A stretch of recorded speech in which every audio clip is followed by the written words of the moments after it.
Hello there and welcome to Secretum Histories, where the old world stays awake just long enough to help the modern one fall asleep. Tonight, we are stepping into a darker corner of Mesopotamian imagination, into the quiet places near doorways, walls, alleys, and thresholds, where something was believed to wait without announcing itself. Our subject is the Rabisu, the lurking demon, the one that did not need thunder, fire, or a grand entrance to be feared. Some beings in ancient stories arrive like kings, others arrive like storms. The Rabisu, if people of the old world were to be believed, preferred to arrive like a problem you noticed one heartbeat too late. That alone makes it memorable. Ancient Mesopotamia gave the world many supernatural figures. There were great gods with temples, names, cities, symbols, and long family histories. There were underworld powers, protective spirits, wandering dead, hostile demons, omen-bearing forces, and all the unseen things people blamed when life suddenly became difficult in ways no one could neatly explain. Yet among all those beings, the Rabisu has a very particular sort of menace. It is the menace of something that does not rush, something that does not roar, something that stays low, stays near, and waits for a person to cross the wrong place at the wrong time. Before we go any further, I would love to know where you are listening from tonight and what time it is in your corner of the world right now. There is something fitting about that with a story like this, because no matter where you are, there are always certain places that feel different after dark. A hallway that seems longer at night than it did in the afternoon. A doorway you hardly notice in daylight but glance at after midnight. A coat on a chair that briefly looks like a crouching figure until your sleepy brain remembers that not every mystery is a demon. Some mysteries are simply laundry. If you find this soothing, interesting, or just a good companion for the end of a long day, I would be very grateful if you liked the video and subscribed. It helps this quiet corner reach other listeners who enjoy drifting off with ancient history, old beliefs, and stories that become less alarming when discussed in a calm voice under a metaphorical blanket. And for tonight, that is exactly what we are doing. We are taking something once feared in the dark and examining it slowly, gently, and without giving it the satisfaction of being dramatic. The Rabisu is not as famous today as some of the larger names from Mesopotamian myth. You will hear far more about the Anunnaki, about Enki and Enlil, about Ishtar, about Tiamat, about the flood, about the underworld, about the spirits that later generations folded into broader demonologies. The Rabisu is smaller in scale, but not in effect. In many ways, that is what makes it useful to talk about, especially at the beginning of a long journey through this subject. Grand beings tell you what a civilization worshipped. Smaller feared beings often tell you what a civilization worried about when it came home, shut the door, and still did not feel entirely safe. Ancient Mesopotamian life was full of boundaries. Not just political ones, though. There were plenty of those, with city-states rising, clashing, trading and falling. There were also personal boundaries, household boundaries, social boundaries, ritual boundaries, and sacred boundaries. A person crossed from street to house, from daylight to evening, from health to illness, from purity to impurity, from favour to misfortune. The people of that world did not imagine life as sealed and controlled. They understood that a person might do many things right and still suffer. A child might sicken, a traveller might vanish, a household might feel troubled, a sleeper might wake in panic. A man could go out well and return changed, weakened, or strange in manner. When causes were unclear, the unseen world became very crowded. That unseen world was not for them a silly afterthought. It was part of how reality worked. Gods ruled, but spirits also moved. Rituals helped, but danger remained. An omen might warn you, an incantation might protect you, an amulet might stand guard. A priest or exorcist might intervene, but no sensible person assumed that the world had become fully tame. We often picture ancient cities as places of public religion, towering temples and royal inscriptions. And of course, they were those things.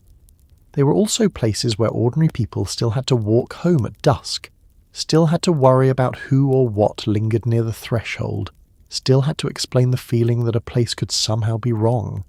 That is one reason the Rabisu matters. The Rabisu belongs to that middle ground between theology and daily nerves. It sits in the meeting place between formal religion and ordinary fear. You do not need a palace to imagine it.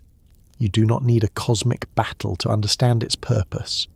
You only need a wall, an entrance, a bit of shadow, and the uneasy sense that danger does not always charge from the front.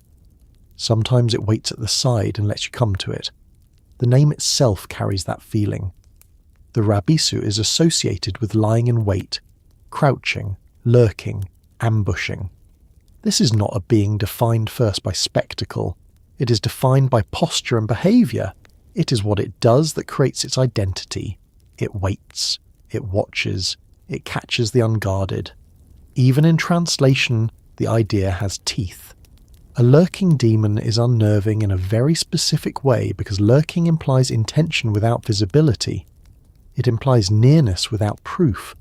It suggests that harm might already be beside you before you even think to defend yourself. That fear is old, much older than Mesopotamia, really. Human beings have always worried about what stands just outside the circle of safety. The details change from culture to culture. One place imagines a forest spirit, another imagines a night hag, another imagines the hungry dead, another imagines a thing at the crossroads, a thing in the reeds, a thing at the gate. Mesopotamia imagined many such dangers too, but the Rabisu has a clean and efficient terror to it. It belongs to the moment before impact. It is not the wound, it is the waiting that precedes the wound. There is also something practical in that image. Ancient people were not irrational because they believed in demons. They were often responding to real uncertainty with the vocabulary available to them. Doorways, gates, isolated places, outer walls, blind corners, and edges of settlement were genuinely dangerous zones. A person could be attacked, robbed, bitten, infected, startled, or followed. Illnesses could appear suddenly. Mental distress could feel external. Sleep trouble could feel invasive. A culture does not create lurking beings out of nowhere. It creates them where experience has already taught people to be careful. So when Mesopotamian texts and traditions preserve figures like the Rabisu, we are not just hearing fantasy for fantasy's sake. We are hearing a society give shape to vulnerability. We are hearing the language of caution turned into a supernatural presence. In that sense, the Rabisu is both a demon and a map. It tells you where ancient anxiety lived. It tells you which spaces felt exposed. It tells you that the line between inside and outside mattered deeply, and once you begin noticing that, the whole subject opens up. Because the Rabisu does not stand alone. Nothing in Mesopotamian belief really does. The old world of Sumer, Akkad, Assyria and Babylon was full of overlapping categories and shifting names. Gods had multiple titles. Spirits could be helpful or harmful depending on circumstance. The dead might be remembered, appeased, feared, or pitied. Demonic beings appeared in incantations, protective rites, and omen literature. Some were blamed for illness. Some for misfortune, some for nightmares. Some were attached to wilderness, deserts, ruins, storms, or the underworld. Others had a more domestic menace, the kind that creeps toward the house instead of descending from the sky. The Rabisu belongs very comfortably in that last group, and because your title for this series places the Rabisu within the broader world of the Anunnaki, it is worth settling into that connection carefully. In strict historical terms, Mesopotamian demonology is not simply a tidy roster of Anunnaki servants, arranged for modern audiences like a cast list. The ancient material is older, messier, layered across centuries, languages and local traditions. But in the broader imaginative world that modern listeners often bring to Mesopotamia, The Anunnaki represent the high divine order, the ruling structure, the elevated powers under whose cosmic administration all lesser beings, hostile forces, dead spirits, and ritual dangers had to exist somewhere. So when we speak of the Rabisu here as part of that world, we are stepping into the landscape beneath the great gods, where the divine order meets the daily threat, where empire, religion, and fear all share the same dusk.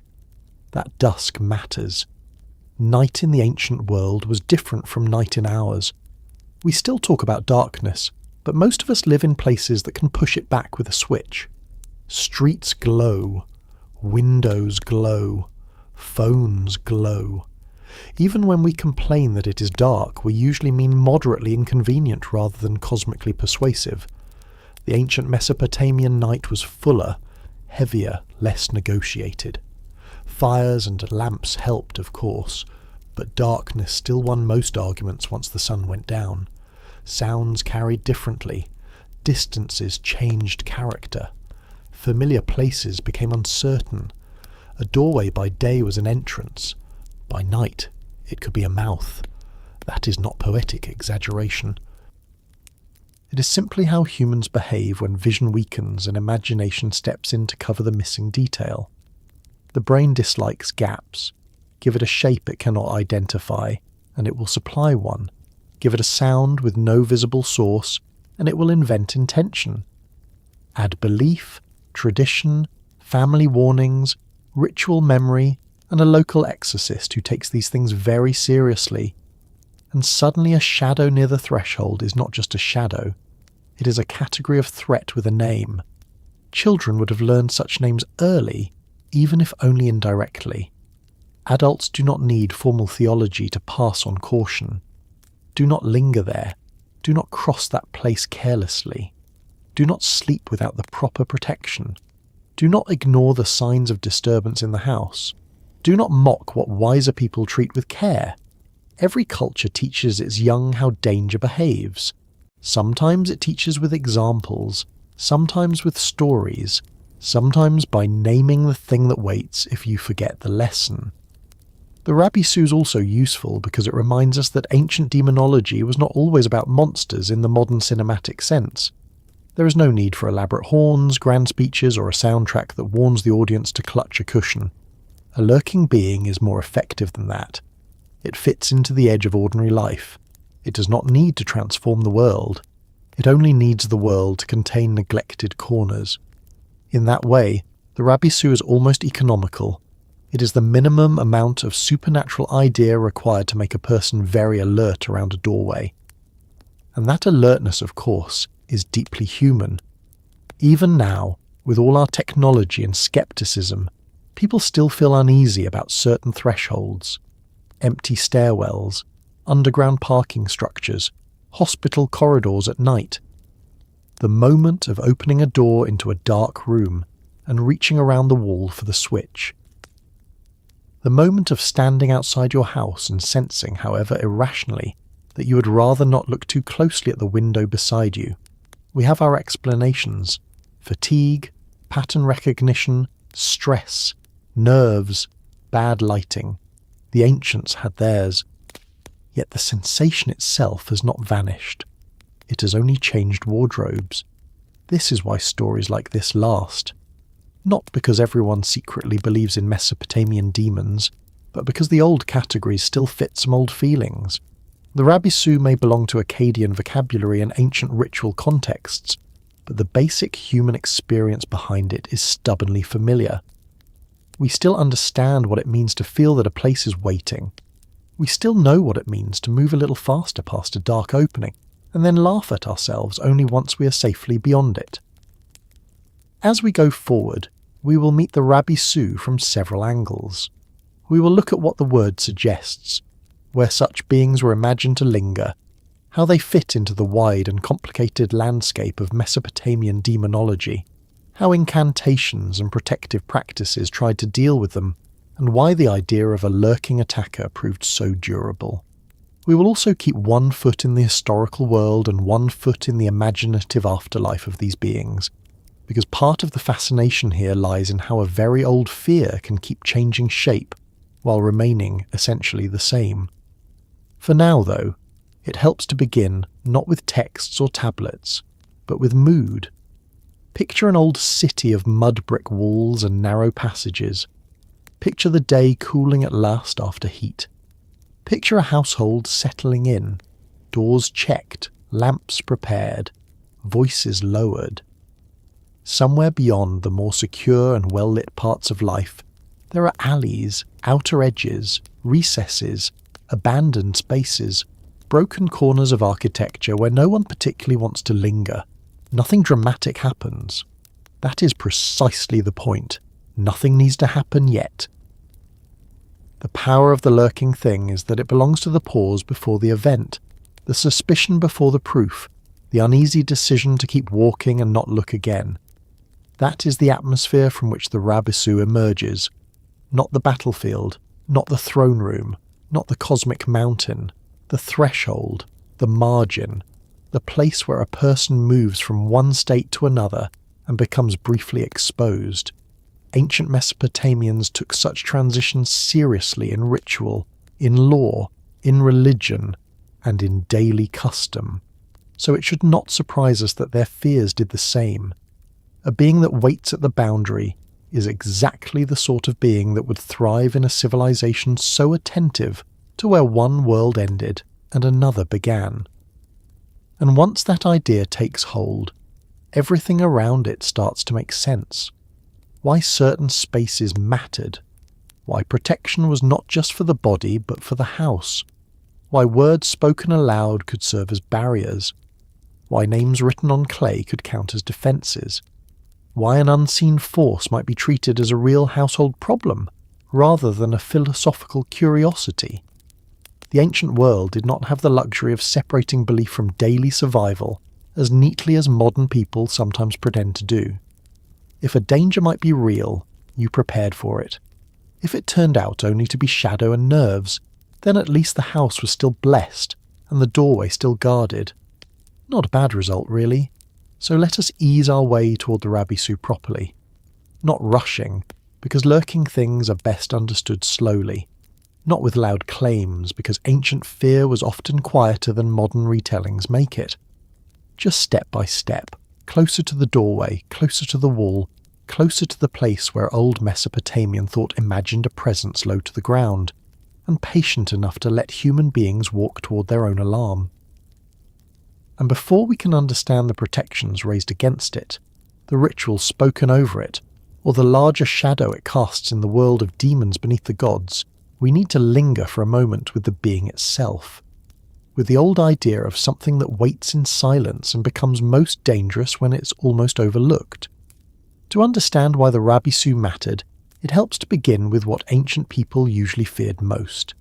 It was not always the biggest danger. It was not always the loudest. In daily life, the thing that frightened people most effectively was often the thing that gave the fewest warnings. A storm announced itself. A war brought rumours before soldiers.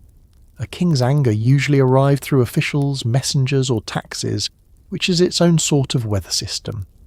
But a lurking presence, the kind believed to wait in silence and strike when a person was unready, belonged to a different category of fear. It took the ordinary world and made it unreliable at the edges. That is the mental space the Rabisu seems to occupy. In Mesopotamian thought, as preserved through Akkadian language and later interpretations, the Rabisu was not simply a creature with a neat profile and a fixed portrait.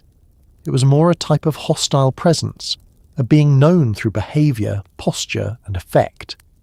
The word is tied to the idea of lurking, lying in wait, crouching, ambushing.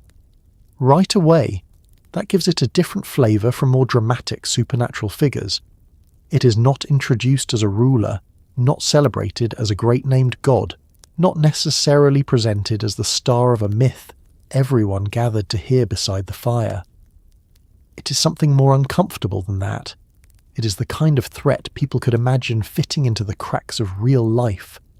That makes the Rabisu feel closer to human experience than many larger mythic beings. A dragon is frightening, yes, but in a distant and ceremonial way. You can fear a dragon while still feeling fairly safe on an ordinary walk home, mostly because most people do not expect to turn a corner and meet one beside a storage jar. A lurking demon is different. A lurking demon is built for everyday vulnerability. It does not need to be enormous or noble or even especially complicated. It only needs to be present where a person momentarily lets down their guard. In that sense, the Rabisu may have been feared not because it ruled a realm, but because it could appear to occupy moments. Not whole cities, not great cosmic domains, but brief exposed intervals. The time when someone crosses a threshold, the moment when someone turns down a narrow passage, the instant before sleep deepens, the pause between noticing something feels wrong and understanding what is wrong. Many ancient fears live in those moments. The Rabisu seems especially at home there. It is also important to notice that in Mesopotamian religion and magic, categories were rarely as clean as modern readers might wish. We like tidy boxes. We ask whether something is a god, ghost, demon, spirit, curse, or symbol, and we hope the ancient world will answer with a clear label. The ancient world usually answers by shrugging and handing us a tablet full of overlapping meanings. A being might have several roles. A name might shift over time. A hostile force could be both a spiritual presence and a practical explanation for illness, misfortune, or attack. Something feared in ritual could also be a way of talking about real conditions people struggle to understand. The Rabisu fits this older, less tidy world very well. It is not best understood as a movie monster waiting for a close-up. It is more like a category of ambushing hostility given supernatural form. If a person was harmed in a place that felt wrong, if a household sensed a kind of pressure around certain spaces, if a boundary seemed unsafe, if danger seemed to come from waiting rather than charging, the Rabisu became a useful explanation. That does not mean people thought of it as imaginary. Quite the opposite. In a culture where unseen beings were understood to be part of reality, giving a danger a name made it more manageable, not less real. This is one of the practical strengths of ancient demonology. Naming something creates options. Once a threat is named, it can be addressed. It can be cursed, driven away, blocked, transferred, contained, or appealed against. An unnamed fear remains a fog. A named demon can be included in ritual language. So when we ask what a Rabisu was feared to be, we are not just asking about its shape or rank. We are asking what kind of danger it allowed people to describe. We are asking what experiences it gathered under its shadow. The first answer is simple. The Rabisu was feared as something that waited. That sounds almost too basic, but it is the core of the matter. Waiting changes fear. A charging beast is immediate. A waiting threat becomes psychological before it becomes physical. It affects the mind first. It forces attention toward corners, openings, and silence. It teaches caution not by spectacle, but by possibility. That means the Rabisu could become larger than any one story. It could live in habits, warnings, architecture, and body language. Imagine a person in an ancient Mesopotamian city returning home after sundown. The streets are known, but not evenly lit. Walls are high, corners are tight, space narrows unexpectedly. At some points the city feels secure. At others, it feels like it belongs to anyone or anything willing to occupy it. A belief in lurking beings grows naturally in such places because the environment teaches the same lesson. Visibility is limited. Sound can mislead. An attacker does not have to cross open ground. He only has to wait where the path constricts. The supernatural version of that logic is the Rabisu. This may be one reason the Rabisu is so compelling even now. It reflects a human truth that is older than writing. We are built to watch for ambush. Our nervous systems do not merely respond to danger when it is already upon us. They scan for half signs. They react to unusual stillness, interrupted patterns, and places where concealment seems possible. A lurking demon is, in part, the cultural expression of that instinct. Ancient Mesopotamians did not invent the feeling. They gave it a formal place in their understanding of the world. That feeling also explains why the Rabisu seems less like a random monster and more like an intruder of boundaries. It belongs to edges. A threshold is not just a piece of architecture, it is a crossing point. It marks where outside becomes inside, public becomes private, uncertain becomes familiar. Crossings matter in almost every old culture because they are moments of change, and change is when rules can weaken. A gate, a doorway, a city entrance, the side of a wall, the corner of a room, the edge of a bed, the margin of sleep itself. All of these are places where one state gives way to another. A lurking force that waits near such places makes immediate sense. That is why the Rabisu feels like more than just an attacker. It is a trespasser. It violates the expected safety of transition. People can accept that the deep desert is dangerous. They can accept that wild animals or enemies may threaten roads or battlefields. But when danger begins to sit near the entrance to the home, or hover in the place where a person should be moving from exposure into shelter, fear becomes sharper. The Rabisu brings danger close to safety and makes the entrance itself feel contested. There is another detail worth dwelling on. The Rabisu is feared not simply for presence, but for restraint. A being that lurks is a being that chooses not to reveal itself too soon. That implies intelligence, or at least intention. It is not just an unpleasant force drifting at random like bad weather. It appears to know how people move. It knows where to wait. It takes advantage of routine. That makes it morally darker than a mere accident. An illness may be tragic. An ambushing presence feels personal. This personal quality probably matters a great deal in how ancient people understood sudden misfortune. Humans do not like to believe that harm is meaningless. We look for agency. We want to know who or what wanted this to happen. The Rabisu offers a grim answer. Something was waiting for the vulnerable moment. That answer is frightening, but it is also strangely satisfying because it turns chaos into intention. Once intention exists, countermeasures become possible. If a thing waits at thresholds, then thresholds can be protected. If it follows patterns, then ritual can interrupt those patterns. Now, we should be careful not to flatten all Mesopotamian demonology into one shape. The ancient Near East had many kinds of hostile beings, and the Rabisu sits among them rather than above them. There were disease demons, night spirits, underworld entities, wandering dead, and a whole range of terms whose meanings could overlap depending on time, place, and context. But the Rabisu has this particular value as a lurking one, an ambusher. Even when exact descriptions are limited, the behavioural identity remains strong. That is enough to make it vivid, and perhaps that is why it did not need a fully standardised appearance. Modern storytelling loves visual branding. Everything needs a face, horns, claws, a colour palette, maybe a poster. Ancient fear was not always so cooperative. Some of the most feared things are the least clearly seen. The Rabisu may have been stronger as a possibility than as a portrait. Once you define it too neatly, you limit it. If it is the thing that waits unseen, then not seeing it properly is part of the fear. This is where the Rabisu begins to brush against experiences people, in many cultures later linked to the night. Not in the sense that every bad dream was automatically a Rabisu, but in the broader sense that vulnerability often increases when the body rests, when the senses narrow, and when the mind struggles to interpret what it feels.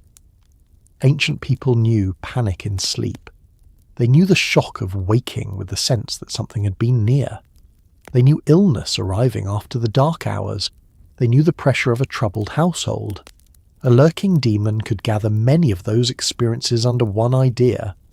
At the same time, the Rabisu was not necessarily only a night figure in a narrow sense. Lurking danger works whenever a person is exposed. Daylight is not a perfect shield. Yet night sharpens the concept because it reduces certainty. In a world with limited lighting, the dark helped invisible threats feel structurally plausible. It did not create fear from nothing, but it gave it room to operate. Night made the Rabisu easier to imagine not because night was magical by itself, but because darkness allowed waiting to feel active. There is also a social dimension here. A lurking demon says something about community life. When danger is imagined as approaching openly, the community can gather against it. When danger lurks, each person becomes responsible for caution. Each household becomes responsible for protection. The threat becomes local, personal, and repetitive. It belongs not to a rare catastrophe, but to daily maintenance. This may help explain why protective practices in Mesopotamia often focus so much on homes, doorways, beds, bodies, and regular rituals. These were the practical fronts on which ordinary life defended itself. Seen this way, the Rabisu becomes almost an anti-household being. The household in ancient Mesopotamia was not just a family shelter. It was an economic unit, a religious unit, a reproductive unit, a place of ancestors, work, food, sleep, status, and continuity. To threaten the household was to threaten everything that made a life stable. A lurking demon near the threshold was therefore not just creepy decoration. It represented the idea that disorder could enter where order was most needed. That gives the Rabisu a particularly unsettling role within the broader world beneath the Anunnaki. If the great gods represented order, hierarchy, kingship, cosmic rule, fertility, law, and the patterned functioning of civilization, then lesser hostile beings often represented the leaks in that order, the places where human beings still suffered despite divine structure. The Rabisu is one of those leaks. It is the reminder that even in a world ruled from above, the ground level remains full of openings. And ancient people knew those openings well. Their lives were not sealed from disease, theft, childbirth dangers, accident, environmental stress, grief, and sudden loss. A person might perform rituals properly and still find that something had gone wrong. That did not disprove belief. It deepened the need for more refined categories of unseen trouble. A lurking demon made sense because not all misfortune felt like punishment from a great god. Some of it felt closer, lower, meaner, and more opportunistic. There is something almost bureaucratic in that distinction, which feels very Mesopotamian in its own way. The old civilizations of the Tigris and Euphrates produced law codes, inventories, boundaries, contracts, omens, ranked gods, named spirits, ritual specialists, and categories for nearly everything. So it should not surprise us that danger too was categorized. Not all harm came from the same source. Some came from heaven, some from earth, some from the dead, some from enemies, some from broken ritual order, and some from beings that simply watched for openings. The Rabisu belonged to that last department. If that sounds less glamorous than a dragon coiled around the cosmos, that is probably because it was meant to be more immediate. The Rabisu did not need to be majestic. It only needed to be believable within the rhythm of life. A labourer could understand it. A mother could worry about it. A traveller could blame it. An exorcist could name it. A doorway could be treated as if it mattered because the lurking thing might prefer exactly such a place. That is how a demon becomes culturally durable. It attaches itself to places and habits people already know. And like many durable fears, it probably shifted over time. What one period emphasized, another might interpret differently. What one scribe recorded in one context might not match exactly how a family in another city spoke about it. But the central idea stays recognizable. The Rabisu is not feared because it stands in the middle of the road shouting for attention. It is feared because it does not need to. It waits until attention drifts elsewhere. That quality also makes the Rabisu a useful bridge between literal belief and symbolic reading. Even a modern listener who does not believe in demons can understand the Rabisu as a personification of risk at the margins. It is the name for what meets you when vigilance slips. It can stand for crime, illness, bad timing, contaminated spaces, panic, intrusive fear, or the heavy sense that some places have gathered too much uncertainty. Ancient people may have held the being to be quite real, and we should respect that. but the fact that it also maps so neatly onto human experience is part of why it remains interesting. So when people feared the Rabisu, they were not necessarily imagining a grand enemy of the gods marching with banners and speeches. They were fearing something smaller and more invasive, something that sat low in the structure of life and interfered with the simple act of moving safely from one protected space to another. A being defined by waiting. A hostile presence that did not need ceremony because it specialized in interruption. Once you see it that way, the Rabisu begins to come into focus less as a creature and more as a function. It is the hostile force of the hidden edge. The old world had many edges, and Mesopotamians paid close attention to them. Doorways were marked. Gates mattered. Purity mattered. The arrangement of the household mattered. Words spoken at the right place mattered. These were not superstitions floating above practical life. They were part of how people built order against a universe that could still surprise them. The Rabisu was one of the reasons such order had to be maintained, and that brings us naturally toward the places it was thought to prefer, because a lurking thing is known best by where it waits. If we want to understand the Rabisu not just as a word, but as a living fear in the minds of ancient people, we need to move a little closer to the spaces that gave it its power, the narrow places, the edges of shelter, the openings where inside met outside, and a person, for one small but important moment, might feel watched before they felt safe. If the Rabisu was feared as something that waited, then the next question is very simple. Where would something like that wait? Ancient Mesopotamians did not imagine hostile powers floating around in a vague and decorative way, like dust motes in a haunted sunset. The unseen world, as they understood it, had habits. It favoured certain conditions, certain moments, certain weaknesses, certain places. A lurking being needed more than darkness. It needed location. It needed the kind of place where a person was present but not fully protected, alert but not fully prepared, close to safety but not quite inside it. That is why the threshold matters so much.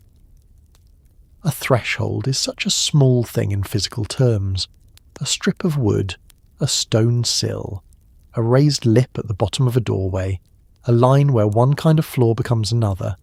In modern life we step over thresholds all day and hardly notice them unless we stub a toe, trip over a package, or wonder why architects cannot make things flatter.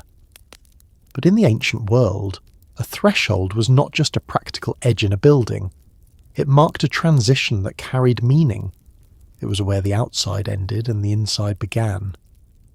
That made it a place of danger and a place of protection at the same time. That dual nature is exactly what makes it a natural home for something like the Rabisu. A lurking force does not gain much by sitting in the centre of a room. That is too obvious, too exposed, too committed. A threshold is better. At a threshold, everyone passes, but no one lingers comfortably. A person crossing it is briefly between states. Not fully outside, not fully settled inside.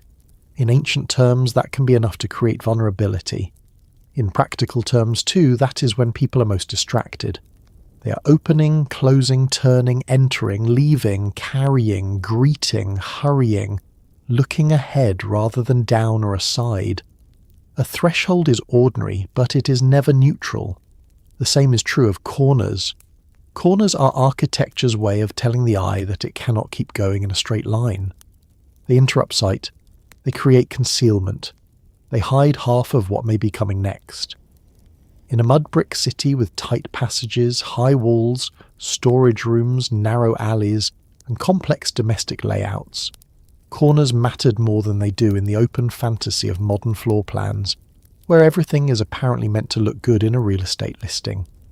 Ancient urban life was full of turns. That means it was full of temporary blindness, and wherever vision failed, imagination and caution had work to do. It is easy to forget just how physical this fear could be. Mesopotamian cities were not designed for modern comfort. Streets could be narrow, uneven, crowded, muddy in some seasons, dusty in others, noisy by day and eerily emptied by night. Houses often opened inward around courtyards, which offered privacy and some control, but the route from the public street to the private heart of the home still passed through points of entry, turns, shaded openings and enclosed passages. Some doors opened onto busy life, others onto more uncertain spaces. Any place where a person could be surprised was already halfway to becoming spiritually suspicious. That is one of the most important things to understand about why the Rabisu belongs near thresholds and corners. Ancient people were not inventing fear in the abstract. They were noticing where danger, uncertainty, and exposure naturally lived. A city teaches its residents which places feel safe and which do not. Children learn them quickly. Adults pretend not to care and then avoid them in the same way every evening. One alley is fine in daylight, but not at night. One doorway always seems darker than it should. One passage carries sound badly, so footsteps behind you feel closer than they are. One outer wall has too few eyes on it. Over time, those practical lessons become tradition, and tradition starts to gather names. The threshold is especially powerful because it is where the household defends itself. In Mesopotamia, the household was not just a shelter. It was where family, labour, storage, ancestry, food preparation, sleep, ritual and social identity all came together. It was the unit that had to remain stable if life was to remain manageable. So the places where the household opened to the world were charged with meaning. A door allowed trade, guests, relatives, information, and relief from the heat. It also allowed trouble.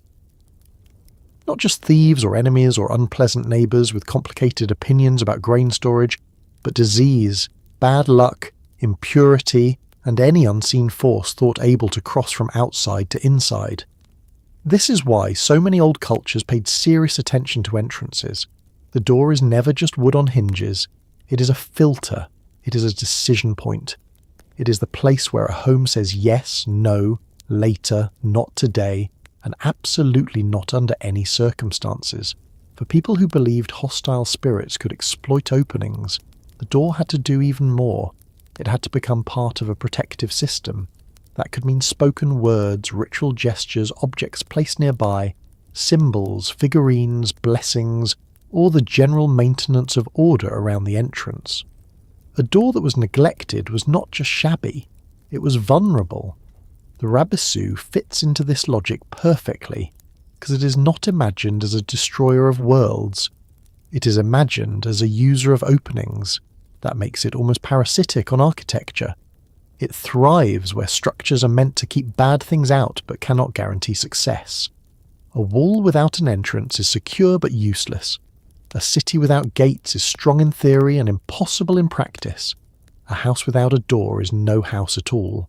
Human life depends on controlled access. The lurking thing depends on the fact that access must exist. Gates operate the same way on a larger scale. If the doorway is the household threshold, the city gate is the political version of it. It separates settlement from the uncertain outside. At the gate, strangers arrive. Goods pass through. Armies threaten. Messages come in. Tax is counted. Authority is displayed. News enters. Fear enters too. No wonder gates attract symbolic weight.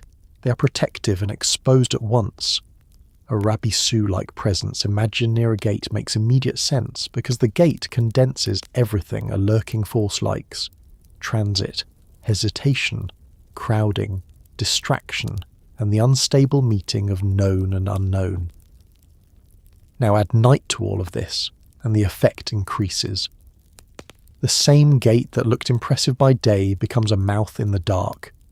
The same corner that seemed harmless at noon becomes a question mark after sundown.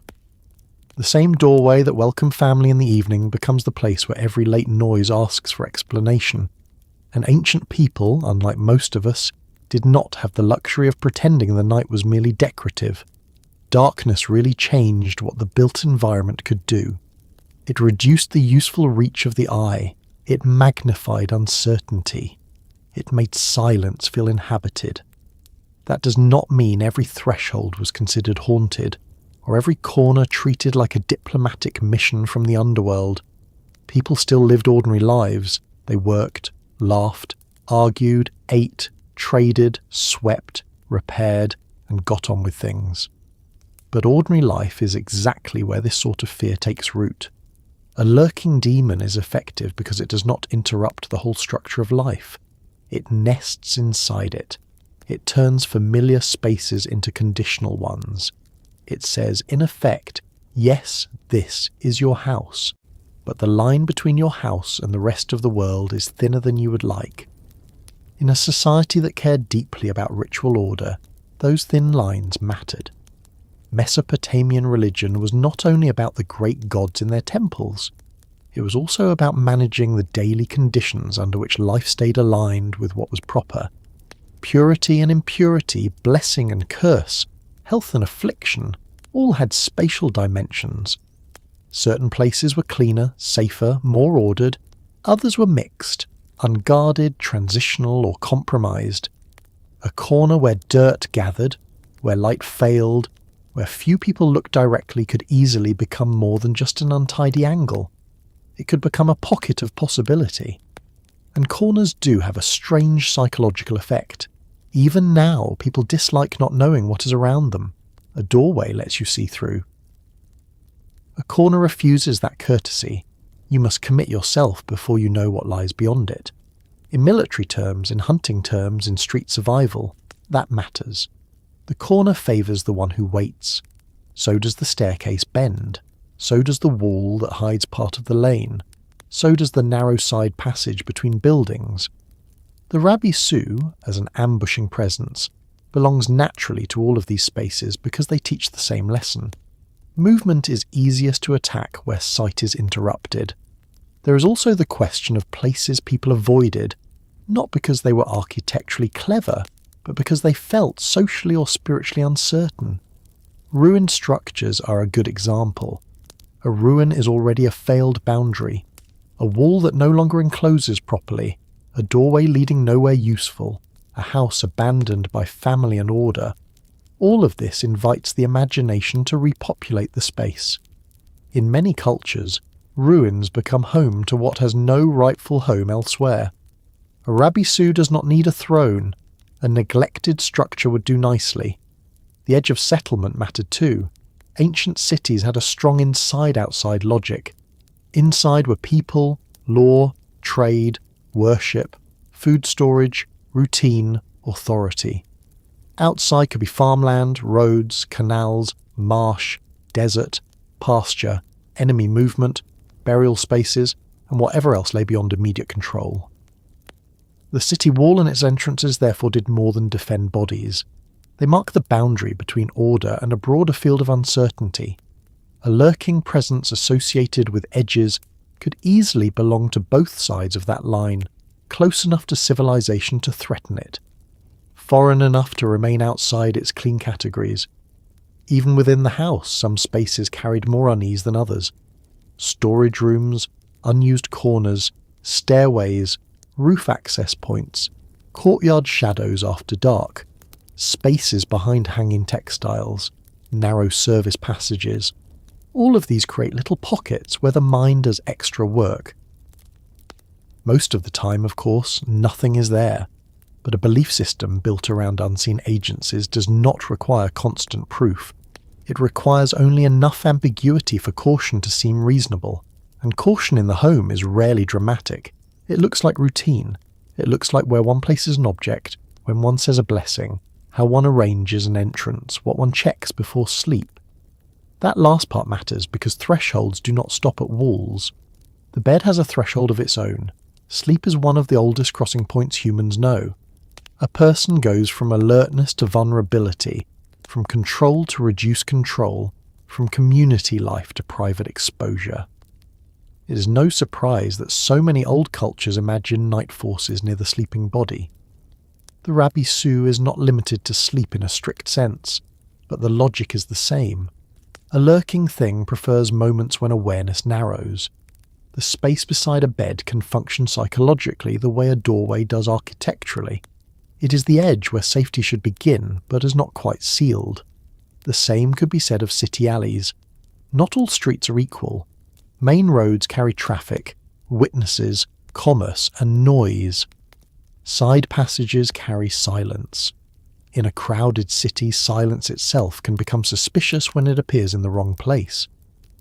A quiet side lane, especially near an outer wall or unused entrance, invites the thought that something could remain there unnoticed. People do not need theology to feel that. Theology simply gives shape to the feeling. Once the shape exists, it can be taught and reinforced.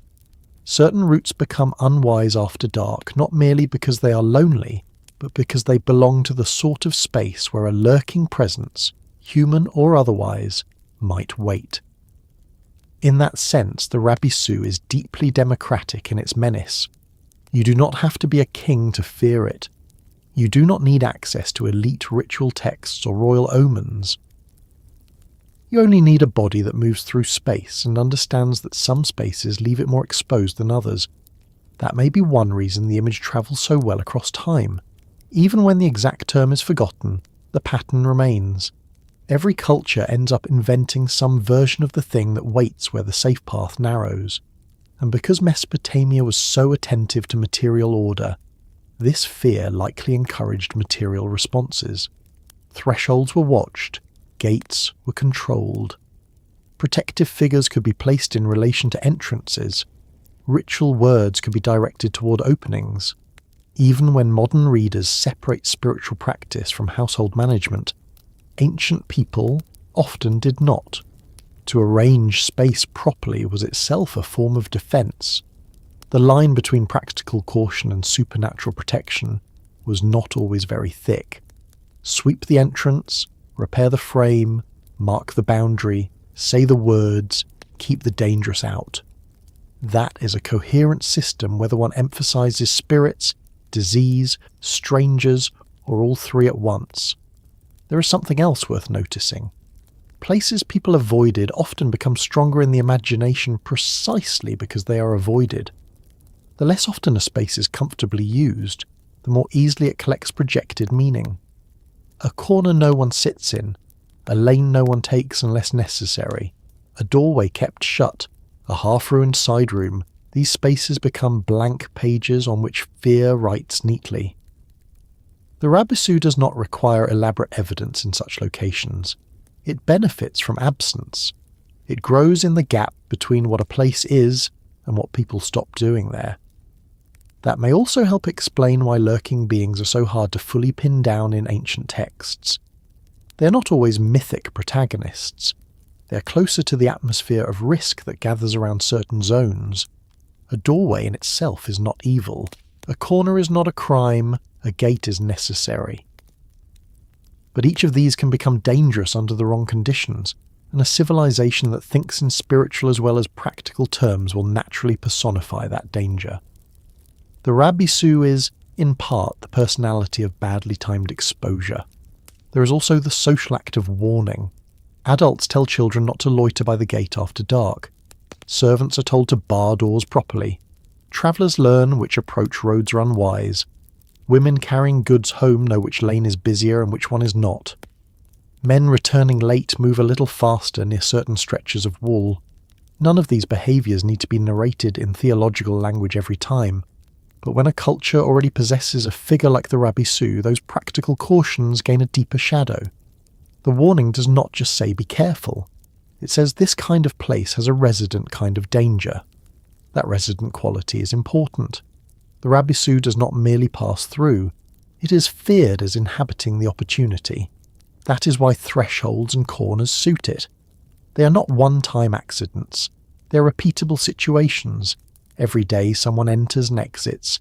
Every night shadow falls the same way. Every turn hides the same blind spot. A lurking being tied to such spaces becomes part of the map people carry in their heads. It is less a wandering chaos than a fixed possibility attached to familiar routes. You can almost feel how this would shape behaviour in small ways. The extra glance before entering, the instinct to keep a lamp nearer the entrance, the reluctance to stand half in and half out during a conversation, the preference for company when passing certain places after dark. The habit of speaking words of protection not because one is sure a demon is there, but because one would rather not discover the opposite. People do not have to be hysterical to behave like this. They only have to live long enough to respect patterns. And all of this brings us back to the most interesting feature of the Rabisu. It lives at the meeting point of architecture and attention. A door matters because people pass through it. A corner matters because people cannot see around it. A gate matters because worlds meet there. A place becomes spiritually charged not only because of belief, but because belief is anchored to how bodies actually move. That is why the Rabisu is more convincing than a random nightmare pulled from nowhere. It belongs to places that already trained ancient bodies to be careful. So when Mesopotamians feared a lurking presence at thresholds, doors, corners, gates, and avoided places, they were not simply being imaginative in a loose sense.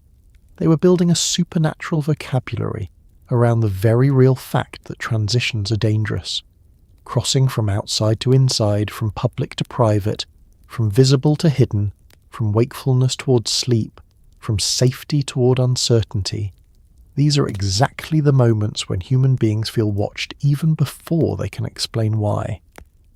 And once a culture has a name for the thing that watches unseen, the next fear develops almost by itself, because it is one thing to imagine that danger waits in a place, and another thing entirely to imagine that it is already aware of you before you are aware of it. By the time a culture develops a real fear of what watches unseen, it has already learned several hard lessons. It has learned that not every danger arrives with noise. It has learned that human beings are not very good at accepting randomness. It has learned that there are moments when the body reacts before the mind can produce a neat explanation, and those moments are very hard to ignore once they start repeating across generations. Mesopotamians, like everyone else, lived with those lessons every day. They lived close to illness, close to uncertainty, close to sudden reversals of fortune, close to nights that could feel much longer than the clock would later admit. So when they feared something like the Rabisu, the fear did not appear out of nowhere. It grew out of experience, out of place, and out of the very old human sense that being watched without seeing the watcher is one of the most disturbing things a person can feel. That feeling is almost embarrassingly easy to trigger. You can be perfectly rational, perfectly well rested, perfectly willing to laugh at yourself, and still feel a small tightening in the body when you enter a room and sense, for a fraction of a second, that you're not alone. Usually, of course, you are alone. Usually it is a coat, a curtain, a trick of light, a badly placed broom, or the ancient household enemy known as the chair with clothes on it. But the reaction still happens. That is because the body is built to notice the possibility of hidden attention. It would rather be wrong about a watcher 10 times than wrong once when something actually is there. Ancient Mesopotamians did not describe that reaction with modern terms like hypervigilance, stress response, or pattern detection. They described it through the language available to them, and that language included spirits, demons, omens, curses, divine displeasure, restless dead, and harmful presences that could exist just beyond ordinary sight. None of this meant they were childish or incapable of practical thought. It meant they were trying to make sense of repeated forms of unease in a world that offered plenty of reasons to stay uneasy. When something unseen seemed to affect a person's health, mood, sleep, luck, or safety, it made sense to ask what had noticed them first. That point matters because the fear is not simply of darkness or empty space. It is specifically the fear of attention. A dark room is one thing. A dark room that feels as though it contains awareness is another. Mesopotamian demonology often works in that second category. The threat is not only that something is present, but that it is directed. It has an angle. It has interest. It is not just somewhere nearby like a bad smell drifting in from the street. It is oriented toward the human being. A lurking demon like the Rabisu becomes effective because it implies that the silence around you is not neutral. Why is that so upsetting? Because being watched changes your position immediately. The moment you suspect an unseen observer, you're no longer simply moving through space. You're exposed inside it. Your actions might be anticipated. Your weakness might already be known. Your timing might already be studied. That is true whether the watcher is human, animal, or supernatural. In practical life, ambush works because the attacker sees first. In the imagination, the same rule applies. A lurking demon is frightening because it has already occupied the advantage before you even recognize the game has started. For Mesopotamians, that fear would have felt especially plausible because the unseen world was already assumed to be active. This was not a universe in which only visible physical causes mattered. The gods had wills. Rituals had effects. Oaths mattered. Impurity mattered. Illness could have spiritual dimensions. Misfortune could reflect more than bad luck. That did not erase practical causes, but it did mean that unseen agencies were part of everyday reasoning. If a person suddenly declined, if a household felt troubled, if sleep was broken again and again by terror, if a threshold seemed repeatedly unlucky, the explanation did not need to stay within the narrow line of what the eye could verify. Modern people often flatter themselves by pretending they have escaped that habit.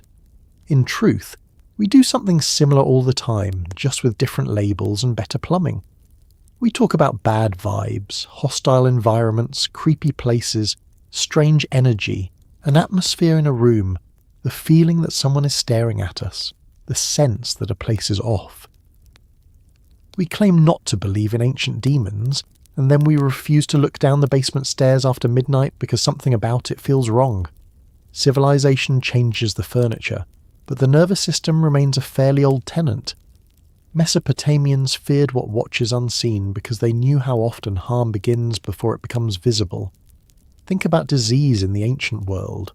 A person could appear healthy enough, then weaken rapidly. The cause might be hidden, delayed, or poorly understood. The change would feel as though something had already been at work before symptoms became obvious. The same is true of many psychological experiences. Anxiety, dread, nightmares, and disturbed sleep can all create the impression that an attack began before the conscious mind caught up. When you wake in panic, the panic feels older than the awakening. It feels as though it was already in the room, already leaning over the moment, already waiting. A culture does not need microscopes or sleep studies to notice that pattern. It only needs to notice that people suffer in ways that seem to arrive from behind visibility. Once that happens, the notion of hidden watchers becomes more than mere fantasy. It becomes a structure for explaining delayed harm. The Rabisu belongs very comfortably in that structure. It is the thing that does not simply appear and strike in the same instant. It watches, waits, and chooses. That sequence is important. It reflects how many kinds of damage are actually experienced. First a sense, then a sign, then the event. There is also the issue of social life. Mesopotamian cities were full of people, but being surrounded by people does not remove fear of the unseen. Sometimes it makes it worse. Dense urban life creates blind spots. Not every neighbour is trustworthy. Not every movement is visible. Not every sound has a clear source. In a crowded settlement, the line between being overlooked and being observed can be thin. One of the odd features of human life is that we can feel watched most strongly in places where we cannot identify the watcher. The old city, with its walls, side passages, inner courts, roof lines, doors, markets, and darkened turns after sundown, would have provided many situations where attention could be felt without being confirmed. That matters because hidden observation is one of the oldest forms of power. Kings use it through officials and informants. Priests use it through ritual oversight. Neighbours use it through gossip. Enemies use it through ambush. The gods themselves, in many traditions, are assumed to see what humans do. So the idea that a hostile lesser being might also watch from concealment was not out of place in Mesopotamian thought. It fit a larger understanding of the world as layered with eyes, intentions, and judgments. Human beings were not alone inside a dead universe. They moved through an inhabited one. At the same time, fear of unseen watchers is not only about power. it is also about uncertainty of blame. If you can see the thing that threatens you, you know where to point your anger, your prayer, your spear, or at least your strongly worded household complaint. If the threat is invisible, everything becomes harder. You do not know when it began. You do not know whether it is still present. You do not know whether your protections worked. You do not know whether you were chosen or merely exposed. That uncertainty is fertile ground for ritual action, because ritual at least gives the fearful person something definite to do. This helps explain why ancient protective practices were often so specific. When the danger is unseen, vague comfort is not enough. People want actions that create lines. Speak this, place that, mark the entrance, clean the room, invoke the right power, tie the amulet, burn the substance, recite the formula, ask the specialist. It is not enough to say, something might be wrong. There must be a sequence by which wrongness can be challenged. A lurking demon that watches unseen therefore produces not only fear, but procedure. In that respect, the Rabisu is not merely a symbol of anxiety. It is also one of the reasons anxiety becomes organized. There is another deeply human element here, and it may be the most important one. We are much more frightened by what might know us than by what merely exists near us. A snake is dangerous because it can bite. A hidden enemy is worse because it might be waiting for your specific mistake. A lurking spiritual force becomes terrifying when it seems able to detect weakness, impurity, fatigue, solitude, grief, or neglect. That turns danger into evaluation. It is not just there, it has recognized an opening. Mesopotamian thought, with its strong attention to order and disorder, could easily imagine such openings not only in space but in the person. A person who is ill, exhausted, richly unclean, grieving, isolated, or unlucky may feel especially vulnerable. Those conditions reduce a sense of control. They make the world feel more porous. In many ancient systems, vulnerability invites influence. A watcher that cannot be seen becomes a natural explanation for why certain people seem more exposed than others. Why did one person fall into trouble while another passed unharmed?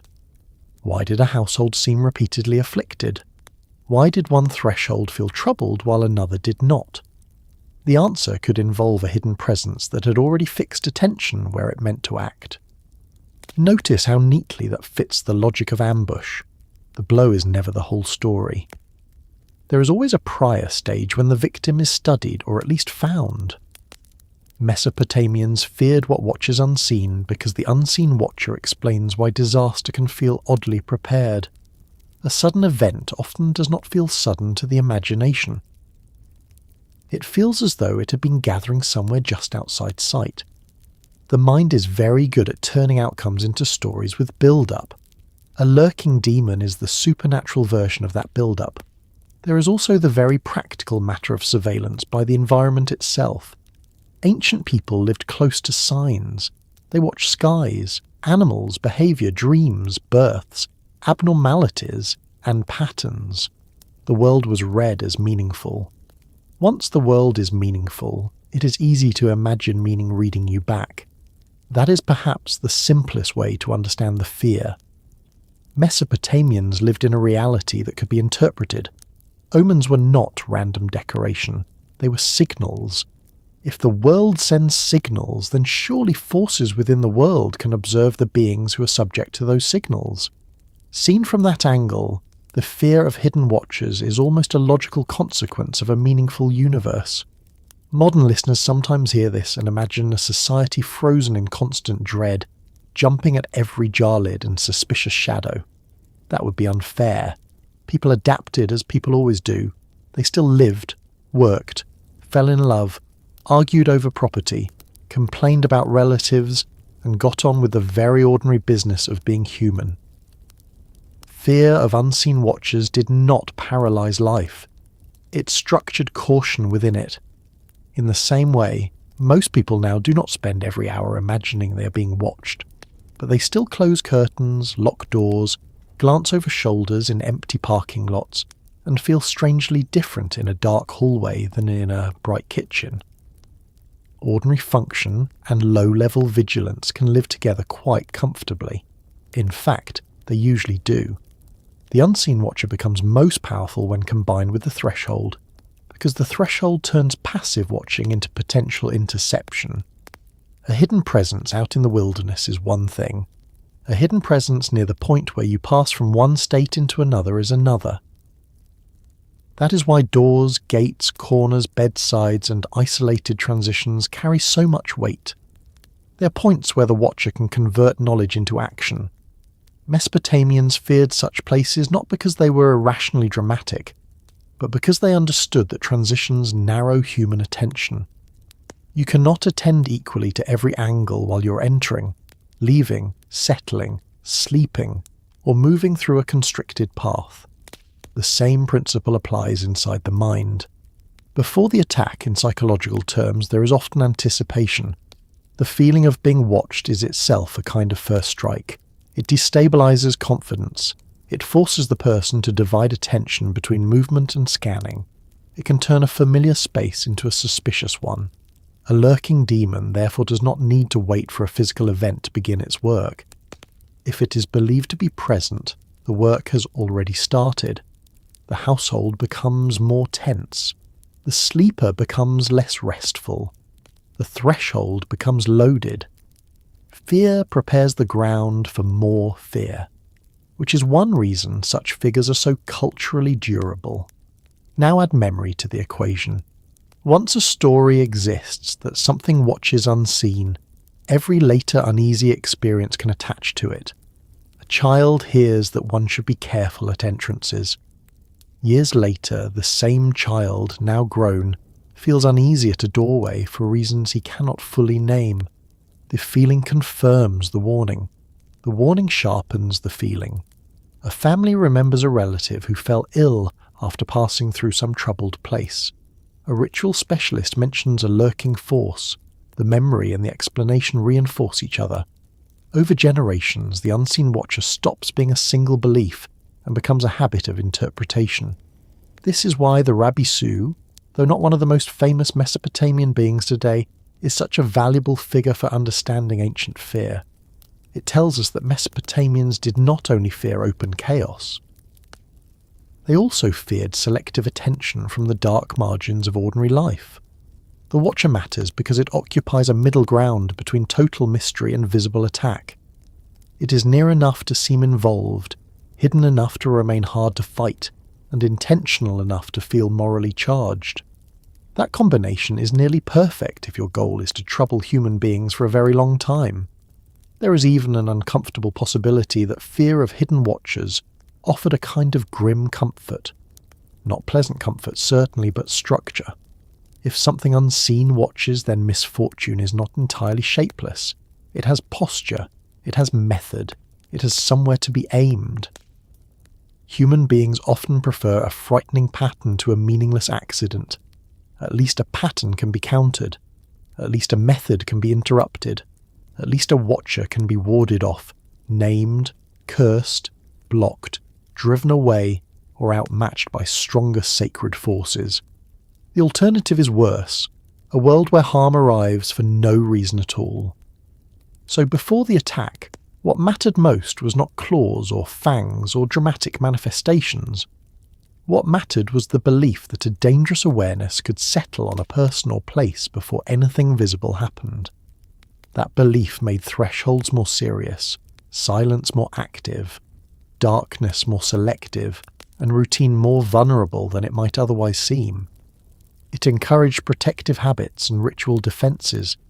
It trained attention toward the edges of the home and the edges of consciousness. It made Mesopotamians alert not only to what moved in front of them, but to what might already be present in the spaces that did not move at all. And once you understand that, the next step becomes easier to see. A being that watches unseen cannot remain comfortably in the categories of God, ghost, or simple bad luck. It starts to occupy a stranger place, somewhere between known divine order and the restless lower world of hostile presences, somewhere not quite elevated enough to be worshipped, and not quite simple enough to be dismissed, which is exactly where the Rabisu begins to take on its most unsettling shape. One of the reasons the Rabisu remains so unsettling is that it does not fit comfortably into the categories people usually reach for when they try to organise the unseen world.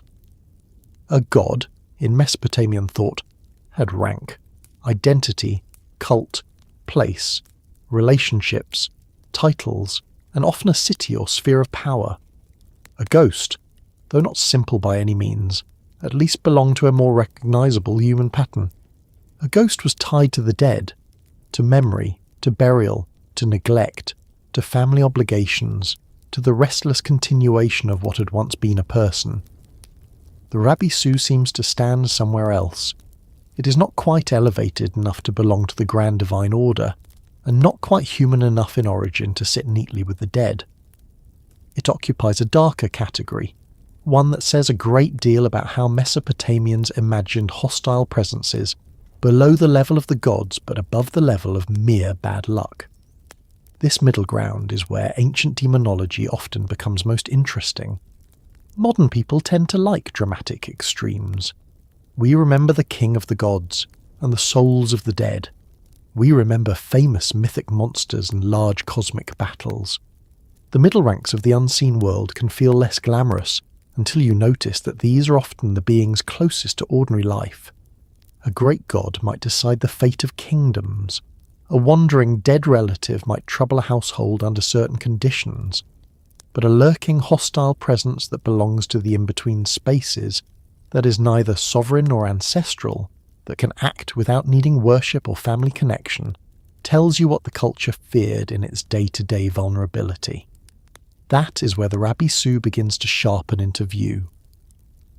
It is not simply a miniature god of ambush, as though someone in the ancient world thought, what if Enlil, but crouching? Nor is it best understood as a dead person with bad manners and terrible timing. The Rabisu seems to belong to the broad and sometimes slippery class of harmful beings that inhabited Mesopotamian ritual language, incantations, warnings, and explanatory frameworks when the world felt spiritually crowded.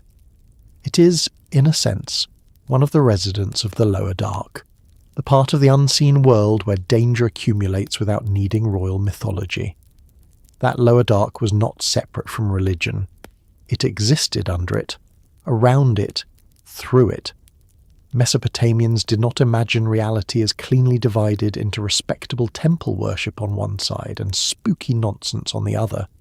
The great gods ruled, yes, but their world contained many lesser agents, hostile forces, residues of disorder, troublesome spirits, and beings whose existence was acknowledged mainly when something had gone wrong or might soon go wrong.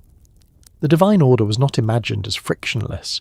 It had leaks, it had edges, it had room for beings that did not belong to the honoured centre but still exerted pressure from the margins. The Rabisu fits very naturally into that idea of the margins. It does not seem to demand the kind of public reverence a god would receive. No grand cult revolves around thanking the Rabisu for bountiful harvests or national stability, which is probably just as well because a festival in honour of a lurking ambusher would make for a very tense catering situation. Instead, the Rabisu appears as something to be named against, guarded against, driven away, or placed in relation to other harmful presences. That alone tells us something important. Gods are approached, feared, praised, appeased, petitioned, and served. A Rabisu is more likely to be blocked. That distinction matters because it reflects status. In Mesopotamian thought, divinity was not only about power. It was also about order, role, recognition, and place within the cosmos. Even dangerous gods still belonged to the structure. They had names that could be invoked in temples, in hymns, in royal inscriptions, in prayers. They could punish, but they were not merely wandering hazards. Their actions existed inside a framework of authority. The Rabisu does not feel like that. It feels lower, less official, more opportunistic. It acts in the cracks rather than from the throne. Yet it is not a ghost either, at least not in the ordinary sense. Ghosts in Mesopotamian thought, often imagined through concepts like the etemu, had human roots. They were what remained of the dead, especially when burial, offerings, remembrance, or proper social and ritual continuity had been disrupted. That made them troubling, but also legible. A ghost was often part of the ongoing relationship between the living and the dead. It could be restless, hungry, resentful, neglected, or unresolved, but it still carried the shadow of personhood. A Rabisu does not depend on once having been someone's uncle, cousin, creditor, or deeply disappointing older brother. Its menace is less personal in origin and more structural. It belongs to the category of hostile presences that are dangerous because they function as danger, not because they once had a biography.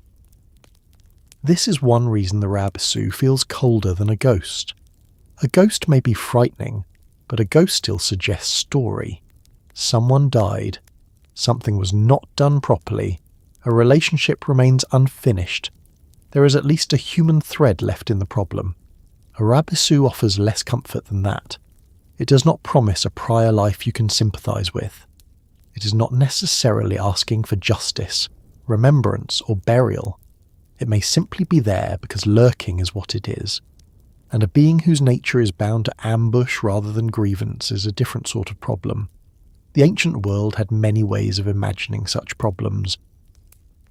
Mesopotamian demonology includes terms and beings that blur by region and period, and one must be careful not to pretend there was one single neat chart pinned to the wall of every temple office. But broad patterns do emerge. Some hostile forces are tied to illness, some to the underworld, some to the wilderness, some to bad dreams, some to sorcery, some to liminal or polluted states. What unites many of them is that they are neither worshipped like the great gods nor remembered like the human dead. They are encountered mainly through their effects. The Rabisu seems to belong very much to this effect-based world. That word effect is useful here. A god has myths. A ghost has a human source. A lurking demon has symptoms in space. It changes how a threshold feels. It changes how misfortune is interpreted. It changes what sort of protection a household thinks it needs. It may not need a large narrative identity because its role is already clear in the logic of fear. It inhabits the dangerous possibility of being noticed by something that should not be there, but is there all the same. That is a powerful role, even without the dignity of a formal cult. It is also worth noticing that Mesopotamians were not uncomfortable with layered reality. The same person could believe in major gods, household rituals, ominous dreams, wandering dead, malevolent spirits, and practical causes of harm without experiencing a contradiction. That means the Rabisu did not need a perfectly isolated category to function. It only needed enough shape to be distinguishable from other dangers. Not quite a god, not quite a ghost, is therefore not a failure of classification. It is very close to how ancient categories often worked. The important thing was not always what modern scholars would call ontology. The important thing was how the being behaved, where it acted, what dangers it explained, and what methods were thought useful against it. And that brings us toward a very telling feature of the Rabisu. It is not just in between in status, it is in between in location, in method, and even in symbolic meaning. It inhabits thresholds. It acts between visibility and invisibility. It strikes between safety and exposure. It belongs neither to the bright authority of the temple god, nor entirely to the mournful logic of the ancestors. It is an inhabitant of the unstable interval. In that sense, its category matches its behaviour exactly. A being of ambush belongs to the spaces between clearer identities. If we widen the lens to the world of the Anunnaki, this becomes even more suggestive. In the broad imagination of Mesopotamian religion, especially as later readers tend to organise it, the Anunnaki stand for the high divine order, the ruling powers connected to cosmic and underworld authority, the old and great framework within which everything else had to find a place. Whether we approach that through strict historical caution, or through the wider storytelling universe people often bring to these subjects today, the point remains the same. The Rabisu is not one of the high administrators of reality. It is what reality looks like lower down, near the service entrances, where the polished cosmic order gives way to the daily mess of risk. That does not mean the Rabisu is outside divine reality. Quite the opposite. The ancient world rarely leaves anything truly outside. Even hostile beings exist within a cosmos ultimately shaped by divine rule, however disorderly they may be at the edges. But existing within a divine cosmos is not the same as sharing in divine honor. A storm sent by a god may still be an instrument of higher will. A Rabisu lurking at the doorway feels less like an official emissary, and more like a tolerated danger, a predatory element of the world that people had to manage because life came with such management built in. This difference may explain why the Rabisu feels morally ambiguous in a distinct way. A god can punish for reasons, a ghost can trouble for reasons. A lurking demon may not owe anyone an explanation. It exists closer to pure opportunism. That is frightening because it removes the possibility of negotiation as the first response. You do not reason with a threshold hazard. You secure against it. You do not persuade a lurking attacker to reconsider through a well-crafted speech on civic responsibility. You identify the vulnerable point and try not to leave it open. There is, however, an underworld flavour to beings like the Rabisu, even if they are not simply ghosts of the dead. Mesopotamian darkness has a depth. Beneath the visible social order lay not only the grave and the memory of ancestors, but a broader domain of death, dust, judgment, disorder, and beings attached to the lower regions of existence. Some harmful presences seem to brush that world more directly than others. The Rabisu, as a lurking thing of boundaries and dark places, feels close to that lower register. It is not necessarily an underworld king's officer in a tidy bureaucratic sense, but it moves in the emotional climate of the underworld. It belongs to spaces where the living feel the pressure of what is below order. That pressure is one reason the Rabisu differs from a mere household superstition. It is darker than an unlucky corner and more active than a vague bad feeling. It comes from a worldview in which danger could have spiritual depth. The threshold is frightening not just because an enemy might stand there, but because a threshold can become the point at which forces from the less ordered side of reality press toward the living. A god stands above. A ghost lingers from a human past. A Rabisu presses sideways from the dark edge. This sideways quality is important. Gods descend or command. Ghosts return or remain. The Rabisu waits beside. It is almost architectural in how it exists.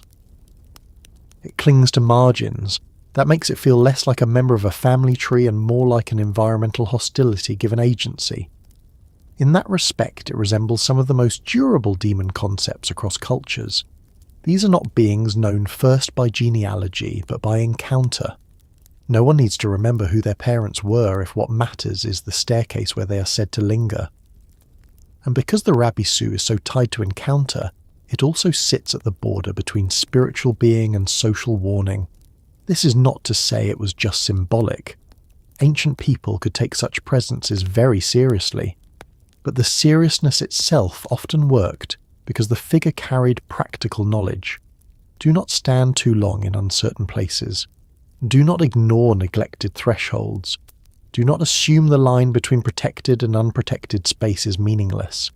In this sense, the Rabisu becomes almost a guardian of caution through the very fact that it is feared. By imagining a hostile presence at the boundary, a culture trains itself to respect the boundary. That creates an interesting paradox. The Rabisu threatens order, but the fear of the Rabisu can strengthen order. A household that believes thresholds matter will tend to guard them. A city that believes gates are spiritually important may guard them with greater seriousness. A family that imagines lurking danger near neglected spaces will be less likely to leave such spaces unmanaged. The demon exists in opposition to safety, but belief in the demon reinforces the systems of safety. Not a very pleasant public service announcement, admittedly, but an effective one. This is one of the reasons beings like the Rabisu survive in memory, even when larger mythic stories shift. They are useful. A great god may belong to dynastic theology, royal patronage, temple politics, and changing cult emphasis. A lurking threshold demon belongs to people who still have thresholds. And people continue to have thresholds, whether physical, social, or psychological. That makes the Rabisu feel strangely stable even in a changing world. It does not depend on one city, one ruler, or one grand narrative cycle. It depends on the fact that human life always contains edges where protection weakens. There is also a theological subtlety here. By not being a god, the Rabisu avoids the formal reverence that might complicate how people dealt with it. By not being a ghost, it avoids being tied to the obligations of kinship and burial. It can therefore become the pure object of ritual exclusion. One does not feed it, honour it, or remember it fondly. One names it in order to remove it. That makes it especially suitable for incantation culture. It is the kind of thing priests, specialists, or household traditions could speak against without the mixed emotions that sometimes surround gods or ancestors. At the same time, the Rabisu's lack of a tidy place in the official hierarchy may be exactly what gives it such psychological power. Things with fixed places feel containable. A god belongs in temple, myth, sky, or city. A ghost belongs in the family story of the dead. A being that belongs to the dark margins is harder to localize. It can move between categories the way fear moves between explanations. Was that illness, curse, hostile spirit, bad space, or some combination of all three? The Rabisu fits nicely into the confusion, because it is already a creature of the zone where labels blur. That blurring also explains why modern readers often find these beings more disturbing than the higher gods. A god can be grandly dangerous, but grandeur creates distance. The Rabisu does not offer distance. It is too near the body, too near the house, too near the split second when one crosses from one condition into another. It belongs to the low-level darkness that presses against routine. You do not need a king's court to meet it. You need a door, a corner, a moment of uncertainty, and a belief that some things in the world are neither divine enough to be revered, nor human enough to be understood, yet still fully real in their ability to strike. So where does the Rabisu fit in the dark? It fits where categories soften and exposure begins. It fits below the gods but not outside the cosmos, beside the dead but not among the ancestors, near the underworld without simply being a shade, within the household's fear without belonging to the household's memory. It is a being of the lower margin, one of those dangerous presences that ancient Mesopotamians appear to have recognized as part of life's invisible pressure. That unstable place is not a weakness in the concept. It is the concept. The Rabisu is frightening because it is hard to promote, impossible to domesticate, and difficult to place anywhere except in the dark strip between what the world officially is and what it can still do to you when no one is looking. And once a being occupies that strip, the next question stops being theoretical. If it is not enthroned, not mourned, and not safely confined to myth, then how exactly was it imagined to act when it found the exposed moment it wanted? How did the lurking thing move from watching to striking? And what did people think that attack actually felt like when it finally arrived? The Rabisu becomes most unsettling when it stops being a shape at the edge of thought and starts becoming an event.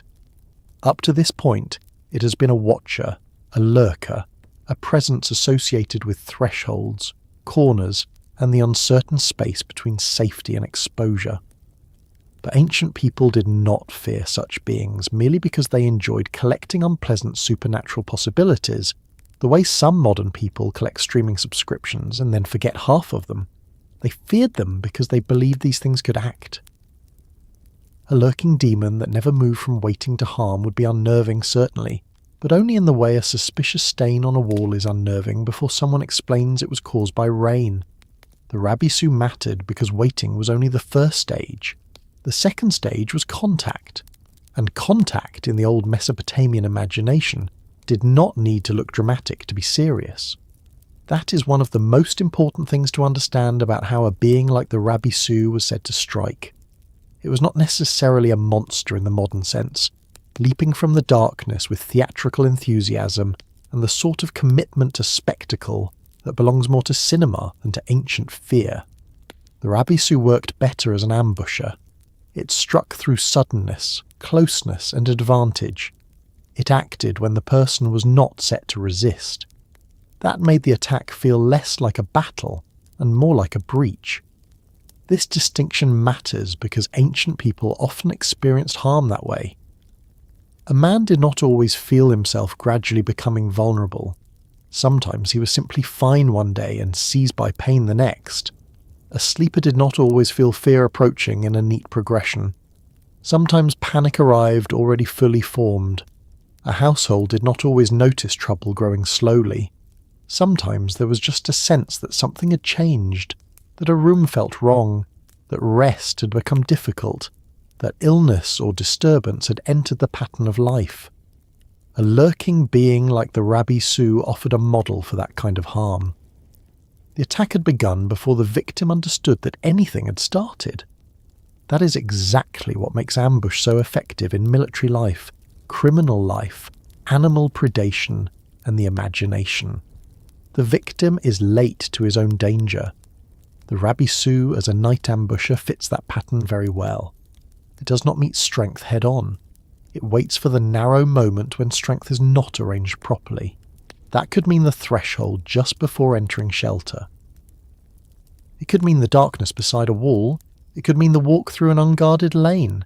It could mean the transition into sleep. The common element is not location alone, but timing. The Rabisu strikes when a person is partly occupied with something else. In that sense, the Rabisu was feared less as a conqueror than as an exploiter. It did not need to defeat the whole person in open view. It only needed an opening. Ancient Mesopotamian thought made room for many kinds of hostile forces, and some of them were connected to disease, distress, curse, pollution, bad luck, and affliction that seemed to arrive by infiltration rather than frontal assault. The Rabisu belongs comfortably in that world of infiltration. It is the enemy that comes close before being recognised. That makes its method feel intimate and invasive rather than grand. So how was such a strike imagined to happen? The answer begins with proximity. A lurking demon does not attack from far away. It is already near the body or the doorway or the route the body is about to take. That means the strike is local. Ancient people may not always have described it in the same words, but the logic remains consistent. First, the Rabisu occupies the place of advantage. Then the person crosses into that place. Then harm occurs, not because the whole world has turned against the victim, but because the victim entered a prepared zone of danger. That prepared zone could be spatial, but it could also be personal. This is where the idea becomes more psychologically sharp. In Mesopotamian demonology, vulnerability was not only about being physically alone in the wrong place. It could also involve weakness, fatigue, disorder, impurity, neglect, illness, grief, or the general reduced stability that makes a human being feel less defended. The Rabisu, as a lurking attacker, can easily be imagined as seeking precisely those states. Not because ancient writers always spell that out in modern psychological language, but because the larger logic of harmful spirits points in that direction. Hostile forces do not choose the best guarded point if they can find the loose one. That gives the attack a very personal quality. It's not just a collision between demon and person. It is an exploitation of condition. A person who is tired crosses a threshold less carefully. A person who is ill sleeps less securely. A household that has become disordered feels less protected. A traveller returning late is more exposed than one moving in company by daylight. In practical life, this is obvious. In spiritual life, it becomes formalised. The Rabisu strikes by taking the condition of vulnerability and turning it into an event. Ancient listeners would have recognized that event in several kinds of experience. One would be sudden fright or panic in a place that seemed ordinary until it did not. Another would be a sense of oppression or disturbance at night, especially near the moments of lying down, waking, or moving through dark interior spaces. Another would be bodily weakness that arrived with the force of intrusion rather than the logic of slow decline. Another would be the sense that a household had somehow become penetrated by a hostile presence that did not live there, but had attached itself to the openings of the house. These are not modern medical descriptions, of course. They are the kinds of experiences ancient demonology was built to interpret. A lurking attack also carries the idea of contact without full visibility. This is crucial. The Rabisu does not need to present itself clearly in order to strike. In fact, clarity might weaken the fear. The most effective ambush is the one whose source remains partly hidden, even after the victim knows something has happened. That way the victim cannot confidently say, "There it is, and now I understand the problem." Instead, the victim is left with effects. The passage felt wrong. Sleep broke badly. A pressure seemed to descend. Strength failed. A shock went through the body. The place had to be avoided afterward. The person became convinced that something had happened there. This is exactly the sort of pattern that allows a lurking demon to thrive in memory. There may also have been a felt connection between the Rabisu and the experience of being seized in the instant before full awareness returns. Many cultures explain sleep terrors, waking dread, or the crushing sensation of a bad night through hostile nocturnal beings. Mesopotamia had its own rich world of spirits, demons, and afflicting forces, and while one should avoid flattening every sleep disturbance into a single named being, the logic still applies. A Rabisu-like attack is perfectly suited to that zone because the victim is neither fully awake nor fully defenseless in a simple sense. The person becomes aware of danger only after the danger has already begun to press inward. That pressure is worth dwelling on. Ancient descriptions of hostile supernatural action are often less about visible wounds than about oppressive effects. A person is weighed down, weakened, troubled, driven into distress, harassed, rendered unwell, made restless, or prevented from enjoying ordinary stability. The Rabisu, as a night ambusher, would fit naturally into that pattern. It does not need to leave theatrical evidence. Its power lies in disruption. It makes ordinary life harder to inhabit. It turns the familiar act of crossing, entering, sleeping, or returning home into something uncertain. This is why the threshold remains central even when we discuss the strike itself. The threshold is where the attack has the best chance of feeling like both invasion and interception. A person expects the threshold to mark the beginning of safety. If harm happens there, it carries a double force. Not only has danger arrived, but protection has failed at the point where protection should have started. That kind of event leaves a mark on the imagination. A street may be dangerous by nature. A doorway that fails is more intimate than that. It makes the whole household feel compromised. The same applies to corners and narrow routes. An attack from the open road is one thing. An attack from the bend in the wall is worse, because it confirms that the unseen had position all along. That is part of why lurking beings are so effective in old storytelling. They do not merely threaten life. They threaten confidence in one's ability to notice threat in time. Once that confidence is weakened, a person begins to feel vulnerable even before the next strike occurs. The Rabisu does not have to act every night to remain powerful. One convincing attack can reshape behaviour for a very long time. There's also a moral texture to this kind of assault. Open combat carries a certain rough fairness, even when one side is stronger. Ambush does not. Ambush feels meaner.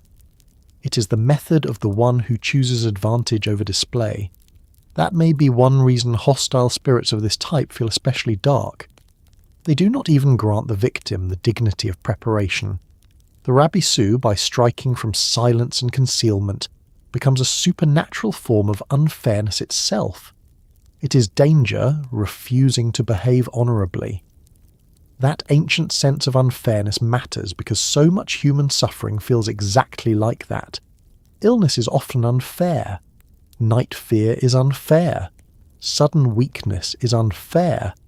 The disturbance that enters a household without warning is unfair. A culture can either leave such experiences as meaningless misfortune, or populate them with agents whose methods reflect the emotion of the event. The Rabisu reflects that emotion very well. It makes suffering feel ambushed, because suffering so often does feel ambushed. At the same time, the attack was probably not imagined as constant or random in every direction. A lurking demon is defined by selectivity. It waits, chooses, and uses the exposed instant. That selectivity makes protective behaviour seem worthwhile. If the Rabisu struck everyone all the time, ritual would collapse into despair. But if it prefers certain places, times, and states, then those can be guarded. People can avoid, cleanse, seal, bless, accompany, and protect. Fear remains, but it becomes manageable through habits.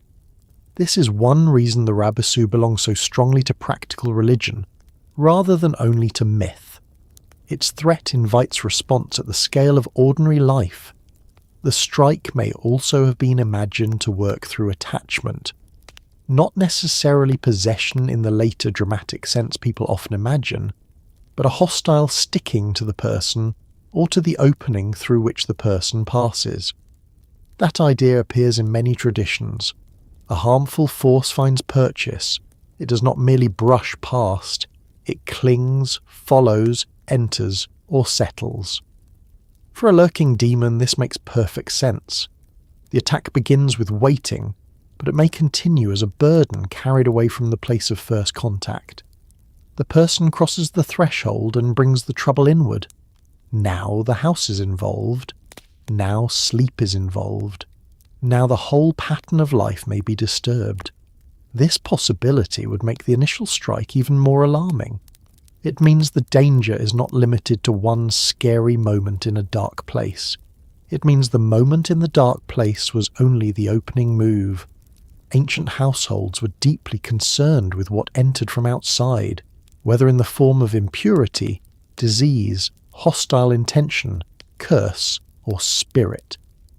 A Rabisu attack that started at the edge and continued inward would fit that concern perfectly. The demon's method is ambush, but its success is measured by penetration. That penetration does not have to be understood in a narrow physical sense. It can be emotional, spiritual, social, or bodily. The person becomes disturbed. The house becomes uneasy. Rest becomes difficult. Something is no longer in order. This broad effect is one reason Mesopotamian ritual specialists took hostile presences seriously. Even if no one could point to a visible attacker crouching politely in the corner, waiting for formal introduction, the effects were treated as real enough to require intervention. The attack had happened because the order of life had been breached. Another likely feature of the Rabisu strike is silence itself. The attack does not announce its beginning with noise, because noise would waste the advantage. Silence is part of the weapon. A sudden fright in quiet surroundings feels stronger than the same fright in a noisy market. A presence that works in silence can also be imagined as moving through the spaces where silence is already heavy. After the household settles, before dawn, in unused passages, beside closed doors, along less travelled walls. The quieter the setting, the easier it is to believe that something took hold before anyone could name it. This has an interesting consequence. The victim often becomes aware of the attack through aftermath rather than onset. One realizes that the body is reacting, that the room feels wrong, that fear has arrived, that sleep is broken, that strength is gone, that something followed the crossing from outside to inside. In narrative terms, this makes the Rabisu much more effective than a visible monster. It is remembered through what it does to the victim's state.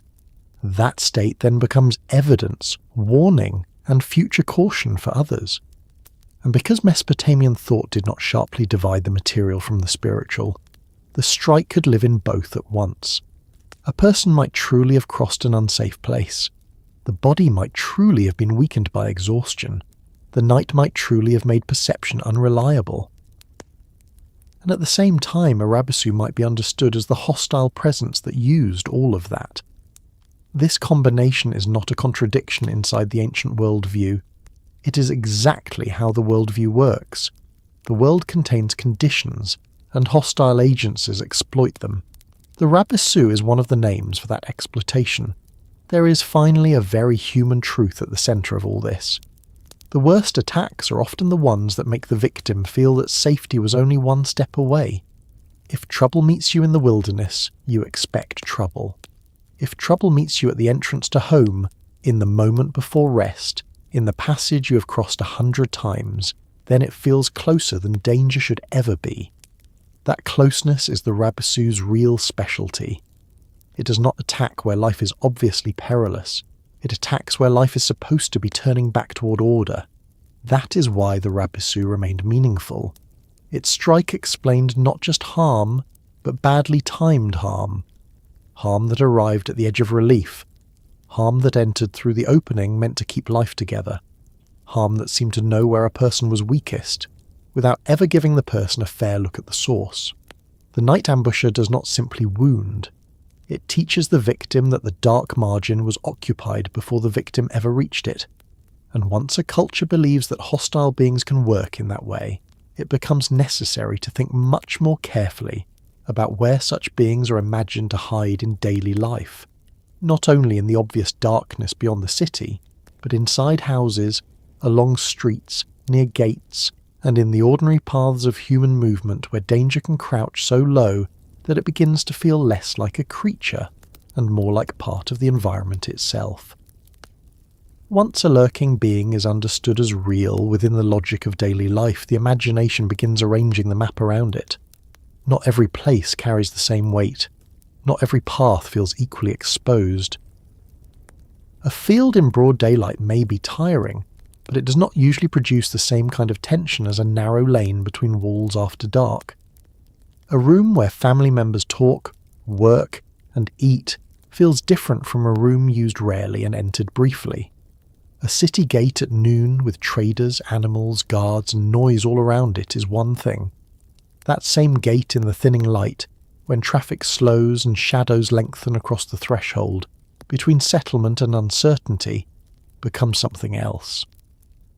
The Rabisu belongs to that second layer of the map, the layer shaped not just by stone and mud brick, but by exposure. That is why the places where it was thought to hide matter so much. A lurking demon is always partly a lesson in spatial awareness. It tells a culture where caution should gather. In Mesopotamia, those places were not random. They were the points where protection weakened, where passage narrowed, where the boundary between safe and unsafe was not fixed, but negotiated every time a person moved through it. Houses, streets, and city gates all fit that pattern in different ways. Together they form a kind of geography of worry, a network of ordinary places that become spiritually serious once one imagines that harmful attention might already be present there. Start with the house, because the house is where all other dangers are measured. Outside can be many things. It can be profitable, social, necessary, busy, even pleasant. It can also be exhausting, uncertain, political, dirty, and difficult. Inside the house, by contrast, life is supposed to take shape. This is where food is prepared, sleep is taken, families organised, goods are stored, disputes are held at manageable volume, children are watched, elders are remembered, and daily routine tries its best to convince everyone that the world is not entirely built on surprise.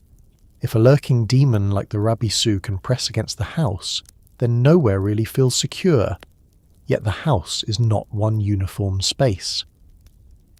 It is made of zones. There is the entrance, the transitional area where one moves from public street into private life. There are courtyards, where air, work, and family activity gather in relative openness. There are storage rooms, corners, side spaces, stair access points, roof edges, walls, alcoves, sleeping places, and areas that are functional by day but feel less clear at night. Ancient people would have known this intimately. A home is full of little changes in light and visibility. During the day, these differences barely matter. After dark, they begin to define experience. That makes the entrance the first and most obvious place for the Rabisu to hide, not because the doorway itself is cursed in some general sense, but because it is the point at which control is tested. The household can close the door, bless it, guard it, and mark it, but it cannot abolish the fact that every harmful thing from outside, whether visible or invisible, uses openings. The Rabisu does not need to break through a wall. It needs a place where the wall already admits passage. A doorway is therefore not only a physical structure, it is a permanent negotiation with vulnerability. There is also something psychologically exact about hiding at the entrance. People are least fully settled at the moment they are entering or leaving. They are thinking ahead. Their hands may be occupied. Their attention divides between greeting, carrying, locking, opening, and moving. A lurking force does not need to overpower the entire house if it can act at the point where the person is not yet entirely in it. That is why the entrance remains more than just a practical feature. It becomes the symbolic front line of domestic safety. Once inside, the house still contains margins. Corners matter here as much as they do in the street. So do unused or less used spaces. Ancient households were full of objects, containers, tools, fabrics, shadows, and changing arrangements of daily work. A corner that gathers little light also gathers projection. Not because everyone was seeing demons in every storage jar, but because humans naturally assign uncertainty to spaces they do not monitor well. A lurking being thrives in poorly monitored spaces, whether or not anyone could have described that in such modern terms. In practice, it comes down to something simple. The less often people look directly at a place, the easier it is to imagine that the place has become available to something else. Storage rooms would have been especially suggestive. They are important rooms, but not rooms of constant comfort. Food, jars, tools, textiles, and goods may be kept there, but they are not always bright, busy, or socially warm spaces. They are entered with purpose, not inhabited casually. That makes them excellent candidates for unease. The same is true of side passages, narrow interior routes, and roof access points. Places a person passes through, but does not relax in. Ancient life involved many such practical spaces. A lurking demon does not need the centre of life. It prefers the strips around the centre. Sleeping areas bring another level of vulnerability. Wherever the body rests becomes symbolically charged, because sleep is a necessary surrender. A person lies down, gives up ordinary vigilance, and trusts that the household boundary will hold. If there is any doubt that it will hold, sleep becomes thinner, more easily disturbed, more open to interpretation as attack.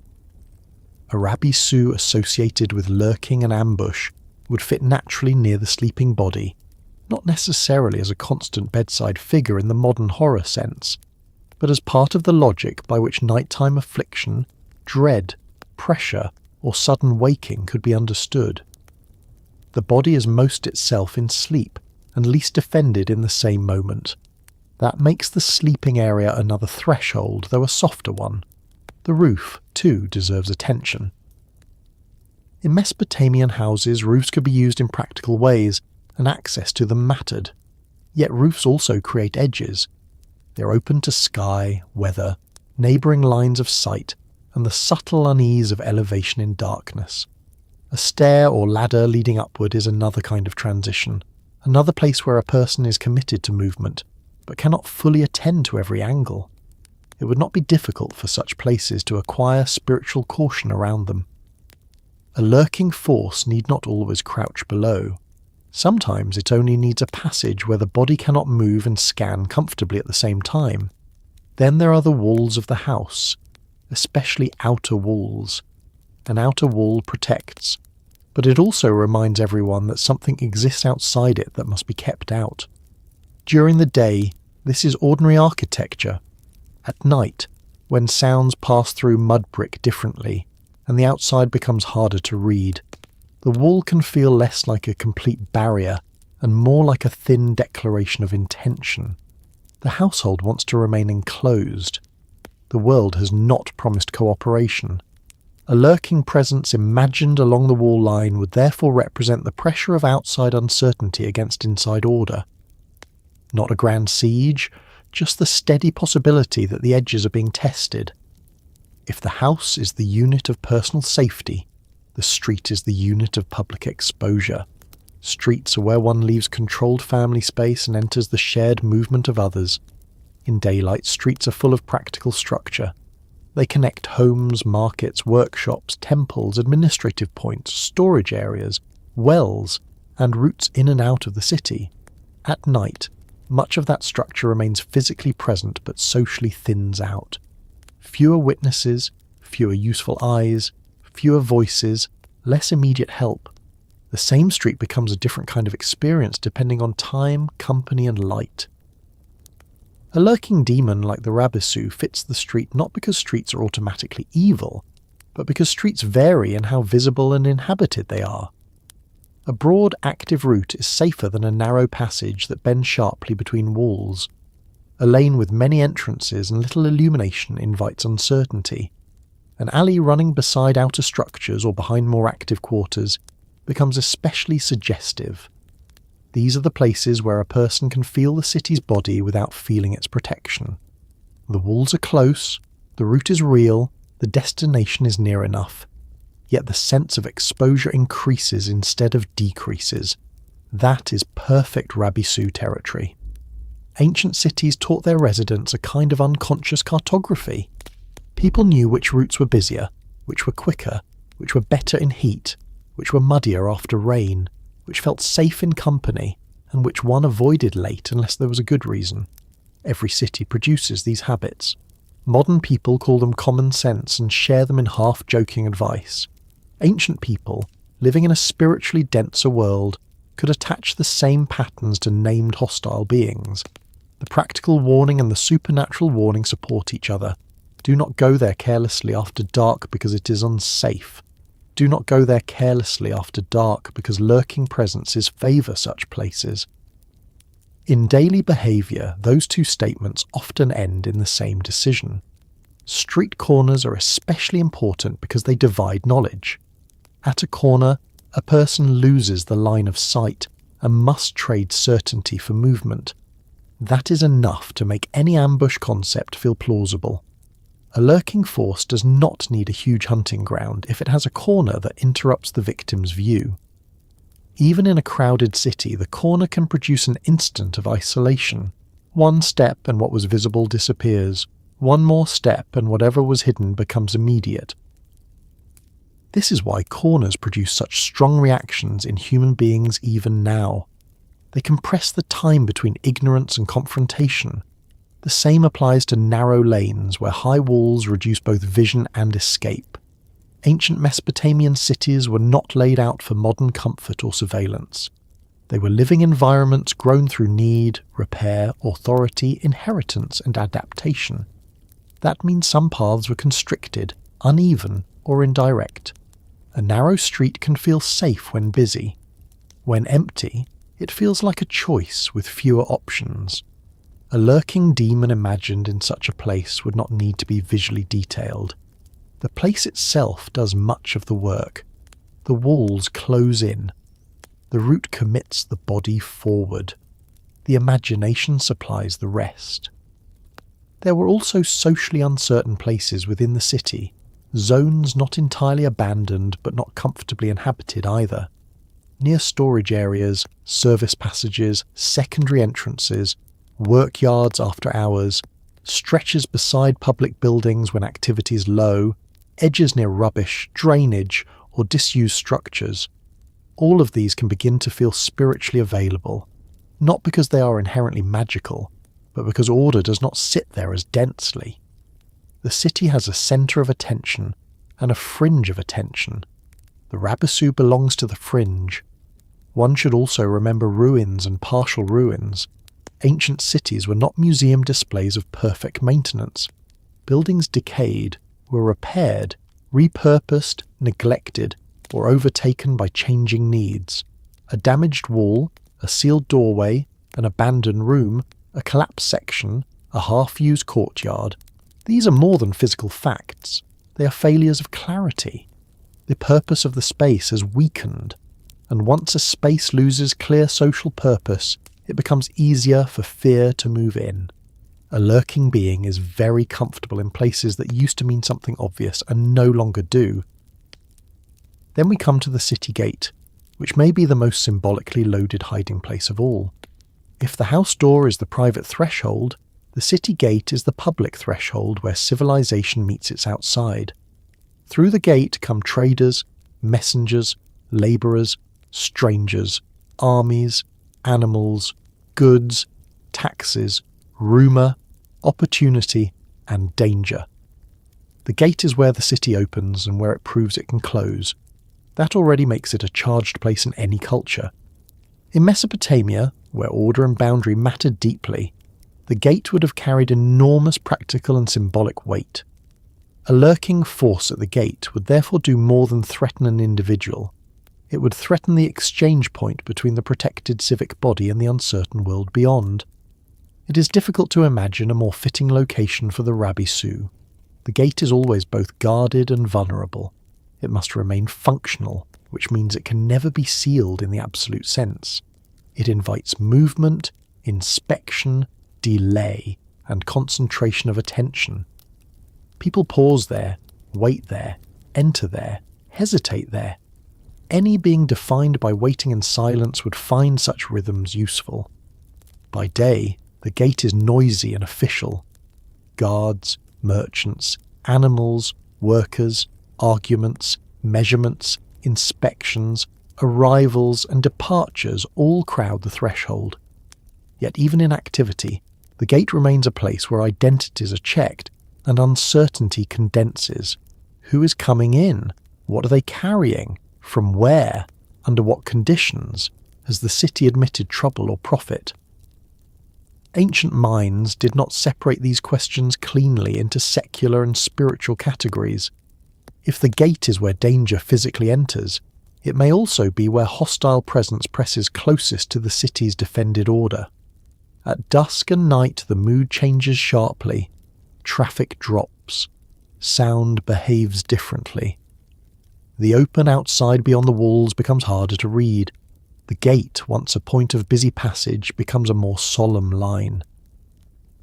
It holds back what cannot be seen clearly. That alone is enough to invite fear. The Rabisu at the gate is not merely a lurking attacker in a convenient architectural niche. It is the expression of a larger truth.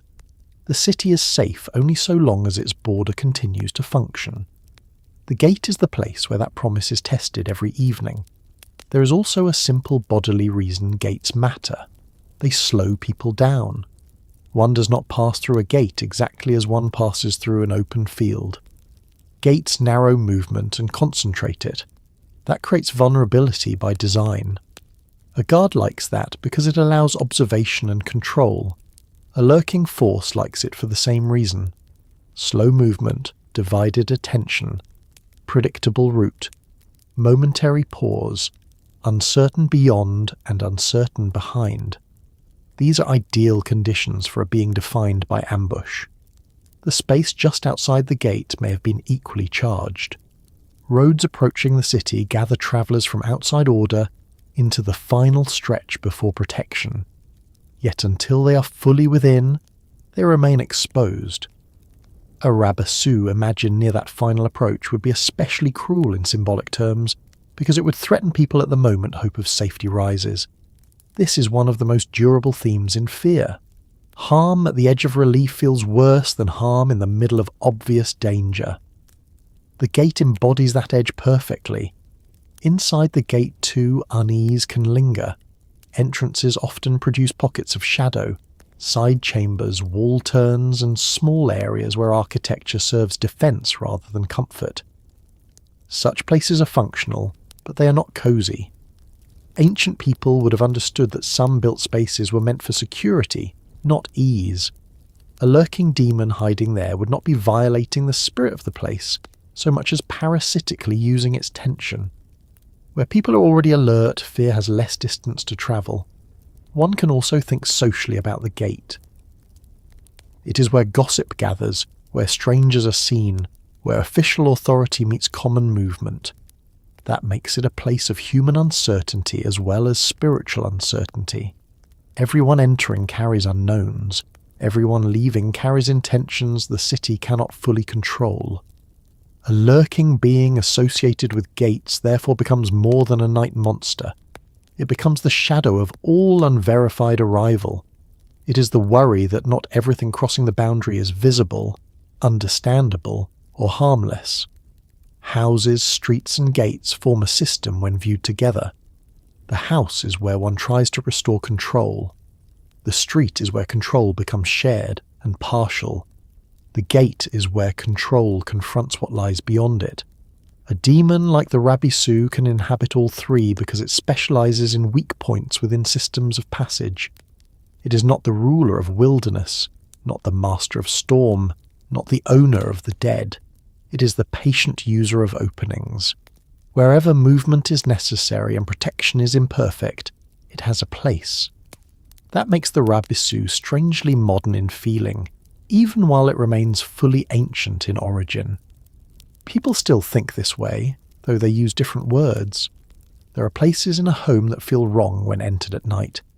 There are streets one avoids if alternatives exist. There are transit points, entrances, stations, stairwells, parking structures, service corridors and perimeter spaces that trigger the same old calculations in the body.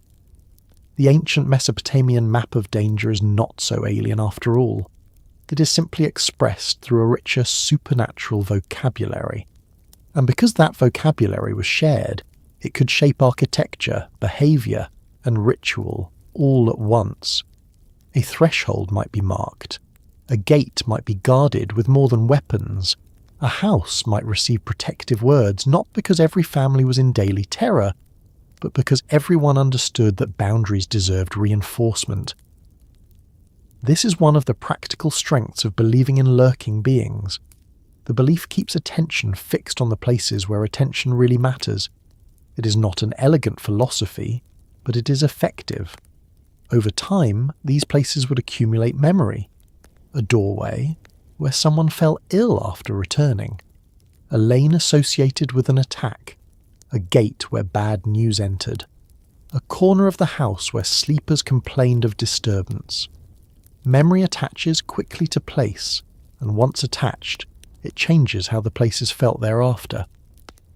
The Rabisu would grow stronger in such spaces not because anyone could prove it by daylight, but because the stories, warnings and bodily reactions all began agreeing with one another. That is how hiding places become traditions. So when Mesopotamians imagined the Rabisu concealed in houses, streets and city gates, they were not filling their world with random supernatural clutter. They were identifying the recurrent points where human beings are most exposed while moving between degrees of safety. The house edge, the street bend, the gate line, these are not just settings. They are the pressure points of settled life. A lurking demon belongs there because settled life depends on passing through those pressure points again and again. And once such places are believed to harbour hostile attention, the natural response is not only avoidance, it is language. People name the threat, warn against it, speak against it, write against it, and begin turning fear into formulas that can be carried, recited, pressed into clay, and placed between the household and whatever waits at the edge of the door. Once a culture gives a danger a name, the next thing it usually does is try to talk back to it. That is one of the most practical and revealing patterns in the ancient world. Fear is one response to the unseen, but it is rarely the only one. Human beings also answer. They warn, invoke, recite, mark, bind, curse, appeal, and protect. In Mesopotamia, that answering took many forms, but one of the most important was language fixed into clay. Incantations were written down, copied, studied, preserved, and performed as part of a larger system of ritual expertise. Magic was not treated there as something sharply separated from religion or ordinary life. It was part of how danger, illness, curse, and hostile spiritual pressure were understood and managed. That point matters immediately for the Rabisu. A lurking demon is frightening because it works through nearness and uncertainty, but it also invites a very specific kind of response. If the danger hides at thresholds, corners, streets, and night crossings, then protection must be placed there too. If the harm begins before the victim fully sees it, then the answer cannot wait until everything becomes obvious. It has to begin earlier, at the level of warning and boundary. That is where names in clay become so important. Writing a danger down does not make it less real in the ancient imagination. It makes it more graspable. A named force can be addressed. A listed danger can be included in a ritual. A hostile being spoken aloud can be ordered away. Mesopotamian exorcistic culture worked from exactly that logic. Texts preserve the work of trained specialists, often called a shipu, who handled ritual action, incantations, and other learned responses to hostile forces, curses, and affliction. Their knowledge was not casual folklore floating loosely through the air like kitchen smoke. It was technical, transmitted, copied, and in some periods standardized into recognized series or handbooks, including texts preserved in places like Nineveh and Sippar. These records include spells, ritual instructions, materials, and diagnostic reasoning, which means the ancient response to demonic danger was not simply be scared and hope. It was organized. That organization is one of the most impressive things about the whole system. A lurking force like the Rabisu belongs to fear, certainly, but it also belongs to procedure. Once a demon is named among the suspects afflicting a person, the person is no longer left alone with shapeless dread. The ritual world steps in. The specialist recites, invokes, purifies, draws boundaries, uses substances, addresses gods, and classifies the problem. In one later ritual text discussed by Irving Finkel, a Rabisu demon appears alongside other possible afflicting agents such as an Utuku, a ghost, and a Lilu demon in a formal appeal for relief from symptoms like paralysis, convulsions, dizziness, joint pain, and mental distress. That is a remarkable glimpse into how the Rabisu could be treated not as a literary monster, but as part of a living catalogue of unseen harm. This is where clay becomes more than just a writing surface. Clay was everywhere in Mesopotamia.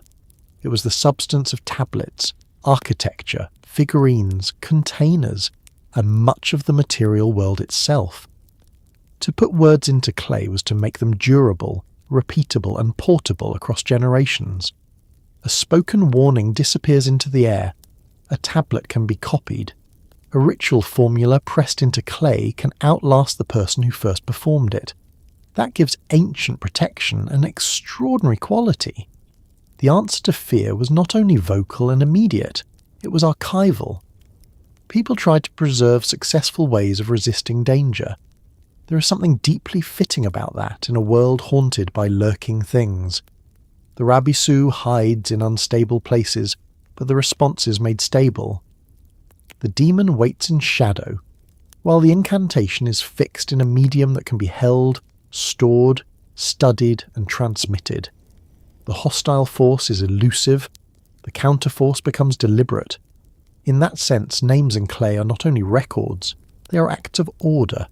They say that the unseen may be dangerous, but it will not remain unnamed. That is already a kind of victory. The incantations themselves were rarely just short commands in the modern sense. They often worked by layering authority.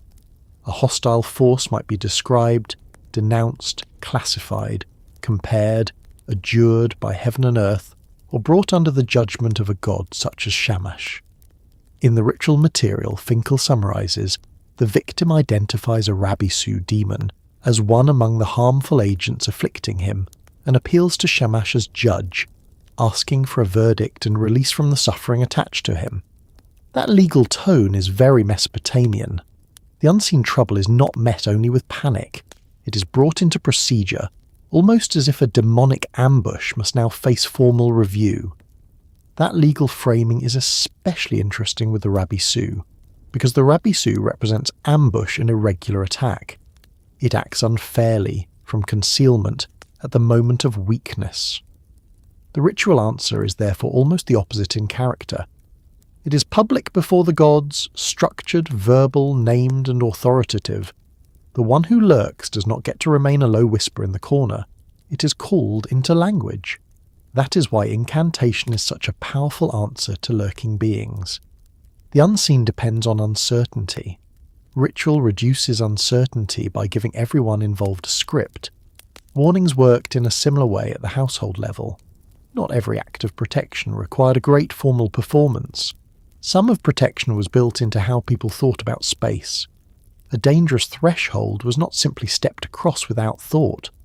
A disturbed room was not left entirely unattended.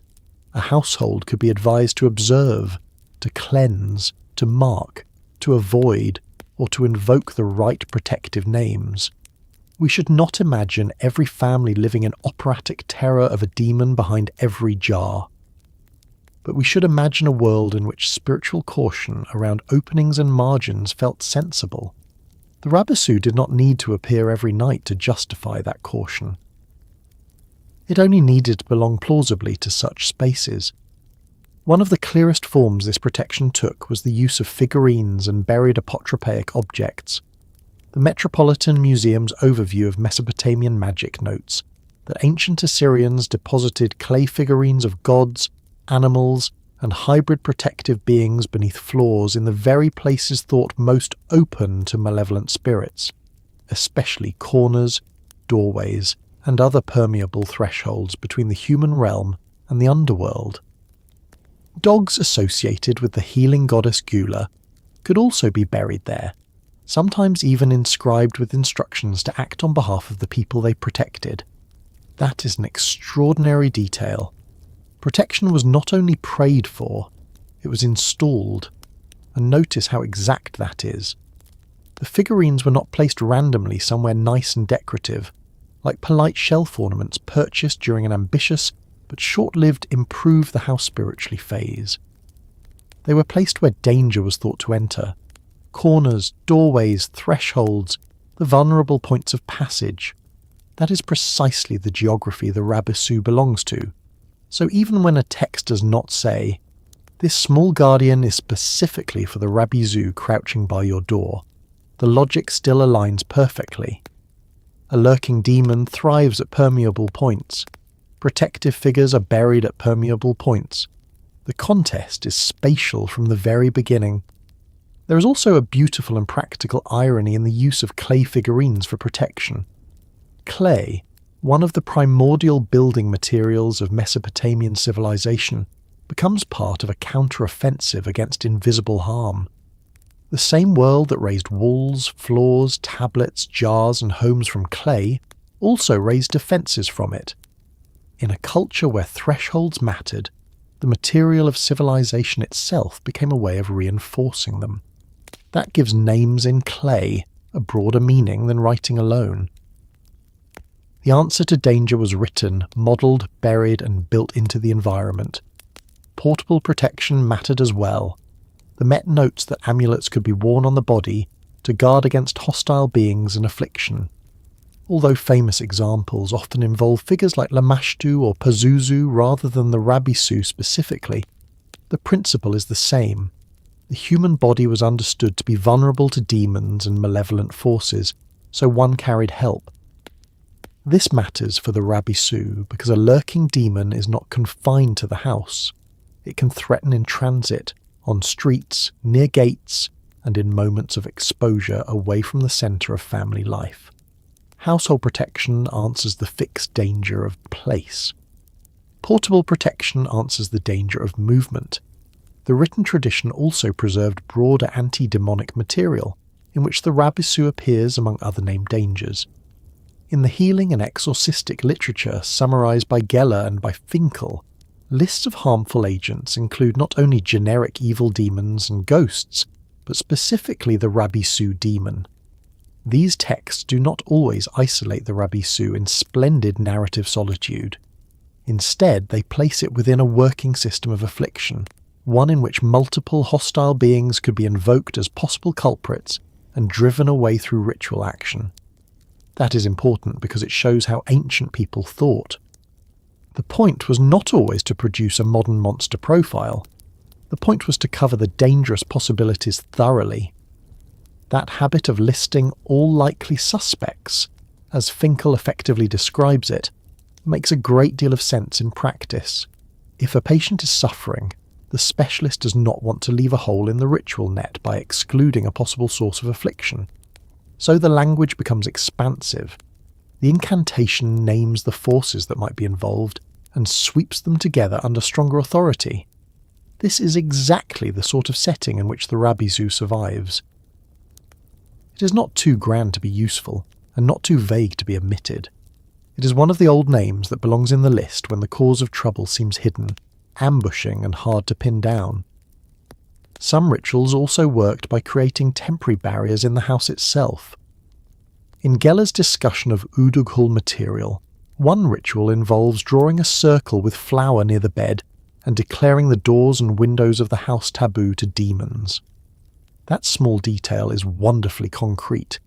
It tells us that the fight against hostile beings was not only theological, it was domestic and immediate.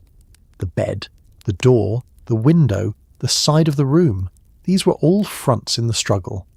A lurking force like the Rabisu, tied to thresholds and night attack, would fit naturally into exactly this sort of defensive gesture. Flower circles, spoken taboos, buried figurines, named gods, written incantations, inscribed objects, all of these reflect the same confidence. Openings can be guarded. That matters enormously. The Rabisu is frightening because it exploits moments when a person is not fully defended. The protective answer, therefore, does not try to abolish openings entirely. Human life cannot function without doors, streets, gates, beds, windows, and crossings. Instead, it tries to govern them. It tries to make passage less available to hostile use. The demon may lurk, but it will find the doorway spoken over, the floor guarded, the bed encircled, the victim named properly before the gods, and the house no longer casually open. Naming the patient was itself significant. In the ritual, Finkel discusses, the afflicted person is identified in a formal way as so-and-so, son of so-and-so, which he explains as a way of making clear to both sides of the Great Divide exactly who is being addressed and protected. That is wonderfully revealing. Mesopotamian ritual does not rely on vague gestures alone, it specifies. The problem is identified, the victim is identified, and the hostile beings are identified. A Rabisu works through ambiguity. The ritual answer works through precision. There is something almost administrative about this, and that is not an insult. Mesopotamia loved procedure. Contracts, lists, diagnoses, divine hierarchies, omens, classifications, duties, and recorded formulas all mattered.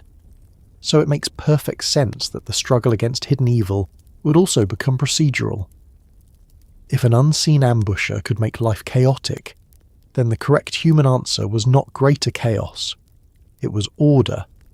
One speaks the right words, appeals to the right god, uses the right material, places the right figure at the right location for the right person. That is how one pushes back against a world that never entirely stopped being porous. Clay tablets also turned private fear into shared tradition. One family's terror might become a specialist case. A specialist case might become a copied text. A copied text might enter a larger series. A larger series might be preserved in scholarly collections. Over time, what began as the problem of a single afflicted sufferer became part of a civilization's remembered toolkit against the unseen. That is a powerful thought. The anxiety of the night did not vanish into the night. It was pressed into tablets and handed forward. This helps explain why the Rabisu remains visible to us at all. Lurking beings are not the sort one expects to survive through Grand Temple hymns. They survive because ritual literature needed them. If people did not fear ambushing harm, no one would bother naming a Rabisu demon alongside other afflicting powers. If households did not care about thresholds, no one would place protective objects at doorways and corners. If the night attack were not felt as real, no one would draw circles by beds or declare doors taboo. The record of protection is also the record of fear. And yet the tone of these protections is not hopeless. That is important. Mesopotamian ritual literature can feel intense, but it is not simply the literature of surrender. It is the literature of counteraction. Even when hostile beings are named in long lists, the point is usually to expel, neutralize, transfer, bind, or block them. The world may be spiritually crowded, but it is not defenseless. Gods can be appealed to, specialists can act, objects can guard, spoken formulas can work, clay can preserve the method. This is what turns the Rabisu from an untouchable terror into a manageable danger, never trivial, but answerable. There is also a strong emotional comfort in that. The person who feels afflicted or threatened is no longer dealing only with a sensation. He or she enters a framework. The fear now has language, sequence, authority, and witnesses. A lurking demon thrives in private uncertainty.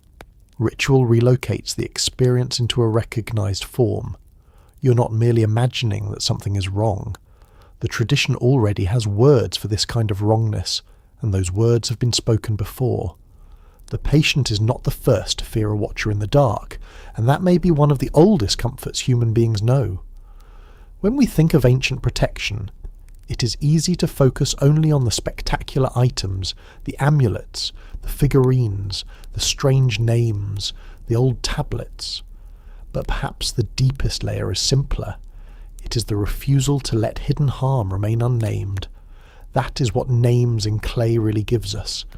It gives us a civilization insisting that thresholds matter, that unseen attack can be answered, that the language of protection deserves a durable form, and that dangers like the Rabisu should not be left to wander unchallenged around the edges of the house.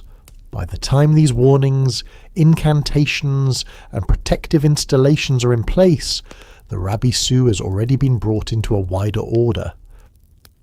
It is still dangerous, still dark, still a lurking thing of margins and openings, but now it has been given a place in the human response to fear. And once a being has been named, written, buried against, invoked against, and driven away in the presence of greater powers, the next question begins to lean closer, because a demon so thoroughly woven into Mesopotamian ritual life starts to raise the larger issue of how such a being was imagined to stand in relation to the divine hierarchy above it, whether as servant, tolerated danger, rebel shadow, or something older and harder to classify beneath the high order of the Anunnaki. When people today place the Rabisu beside the Anunnaki, they often imagine a tidy supernatural hierarchy, almost like a palace with clear ranks, official titles, and a useful reception desk where a lurking demon might politely sign in as Night Ambush Specialist, 3rd Corridor on the left. Ancient Mesopotamian religion was not nearly that tidy. The Anunnaki were a class of gods, but the membership, number, and function of that group changed across periods and texts, and later traditions often associated them especially with the underworld rather than with one simple, fixed heavenly council. In other words, the old sources do give us a divine order, but not the neat modern chart people sometimes wish for. That matters immediately for the Rabisu, because the question is not really whether the Rabisu sat on a clearly labelled lower rung beneath a perfectly uniform Anunnaki bureaucracy. The better question is how ancient Mesopotamians imagined a being like this in relation to the greater divine world. Was it a servant carrying out the will of higher powers? Was it a hostile thing, half inside that order and half outside it? Was it a relic of some older, darker layer of fear that later generations simply kept using? The honest answer is that the surviving material points most clearly toward the first option, leaves room for the second as a narrative feeling, and gives much less support to the third if we mean it literally. The strongest historical clue comes from scholarship on the Rabisu itself. Akkadian evidence, as summarised by Annette Kitts, suggests that the Rabisu was not originally understood as an inherently evil independent demon in the later popular sense, but as a subordinate supernatural being, even a current of wind, dispatched by the gods to perform duties. That is a very important point. It means that, at least in some lines of interpretation, the Rabisu was not first imagined as a rogue monster snarling at the edges of creation. It could be understood as an instrument, a mission-bearing presence, something sent rather than something self-authorizing. If that reading is right, then servant is not a bad word at all, though it should be heard carefully. Not servant in the warm and loyal storybook sense, as though the Rabisu was happily polishing divine sandals and asking the Anunnaki if they needed anything from the market. More like an agent of consequence, a lower force sent into the human world to enact a result. Kitts' summary goes so far as to argue that such demons were divinely articulated verdicts in response to human transgression, rather than intrinsically wicked beings acting in rebellion against the cosmic order. That puts the Rabisu much closer to enforcement than to chaos. That idea changes the tone of everything we have said so far. A lurking presence becomes even more frightening when it is not merely dangerous but authorized. The threshold is no longer just haunted by random hostility. It may be a point where divine judgment, or at least divine permission, has taken low and local form. The Rabisu still feels mean, still feels invasive, still feels unfair from the human side, but its unfairness may not have been imagined as rebellion against the gods. It may have been the unpleasant local expression of a higher decision. That is a much more Mesopotamian arrangement. The cosmos is ordered, but the order is not always gentle at ground level. At the same time, the texts and rituals in which the Rabisu appears often place it in lists of afflicting powers alongside other demons, ghosts, and hostile agencies. In ritual context, the Rabisu can function as one of the named causes of bodily suffering, distress, and attack, the sort of being an exorcist must identify and drive away. That practical ritual role makes it feel less like a respected envoy, and more like an active threat. So even if some theological interpretations treat the Rabisu as a neutral subordinate force, lived religion treated it as something a vulnerable person absolutely did not want crouching anywhere nearby. This is exactly the kind of tension Mesopotamian religion handles well. A being can be part of divine reality and still be terrifying to humans. Storms are part of divine reality. So are plague, drought, oath punishment, and underworld judgment. A thing does not need to be morally independent from the gods in order to be experienced as hostile. From the victim's side of the threshold, what matters is not whether the Rabisu has proper authorization papers from on high. What matters is that something unseen is pressing into the house, the body, or the night. That is why ritual literature names it with such urgency. Now this is where the Anunnaki come back into the picture in a more useful way. The term Anunnaki itself did not always mean the exact same thing in all periods, but authoritative modern references agree on two broad points. First, the Anunnaki are a class of major gods in Mesopotamian religion.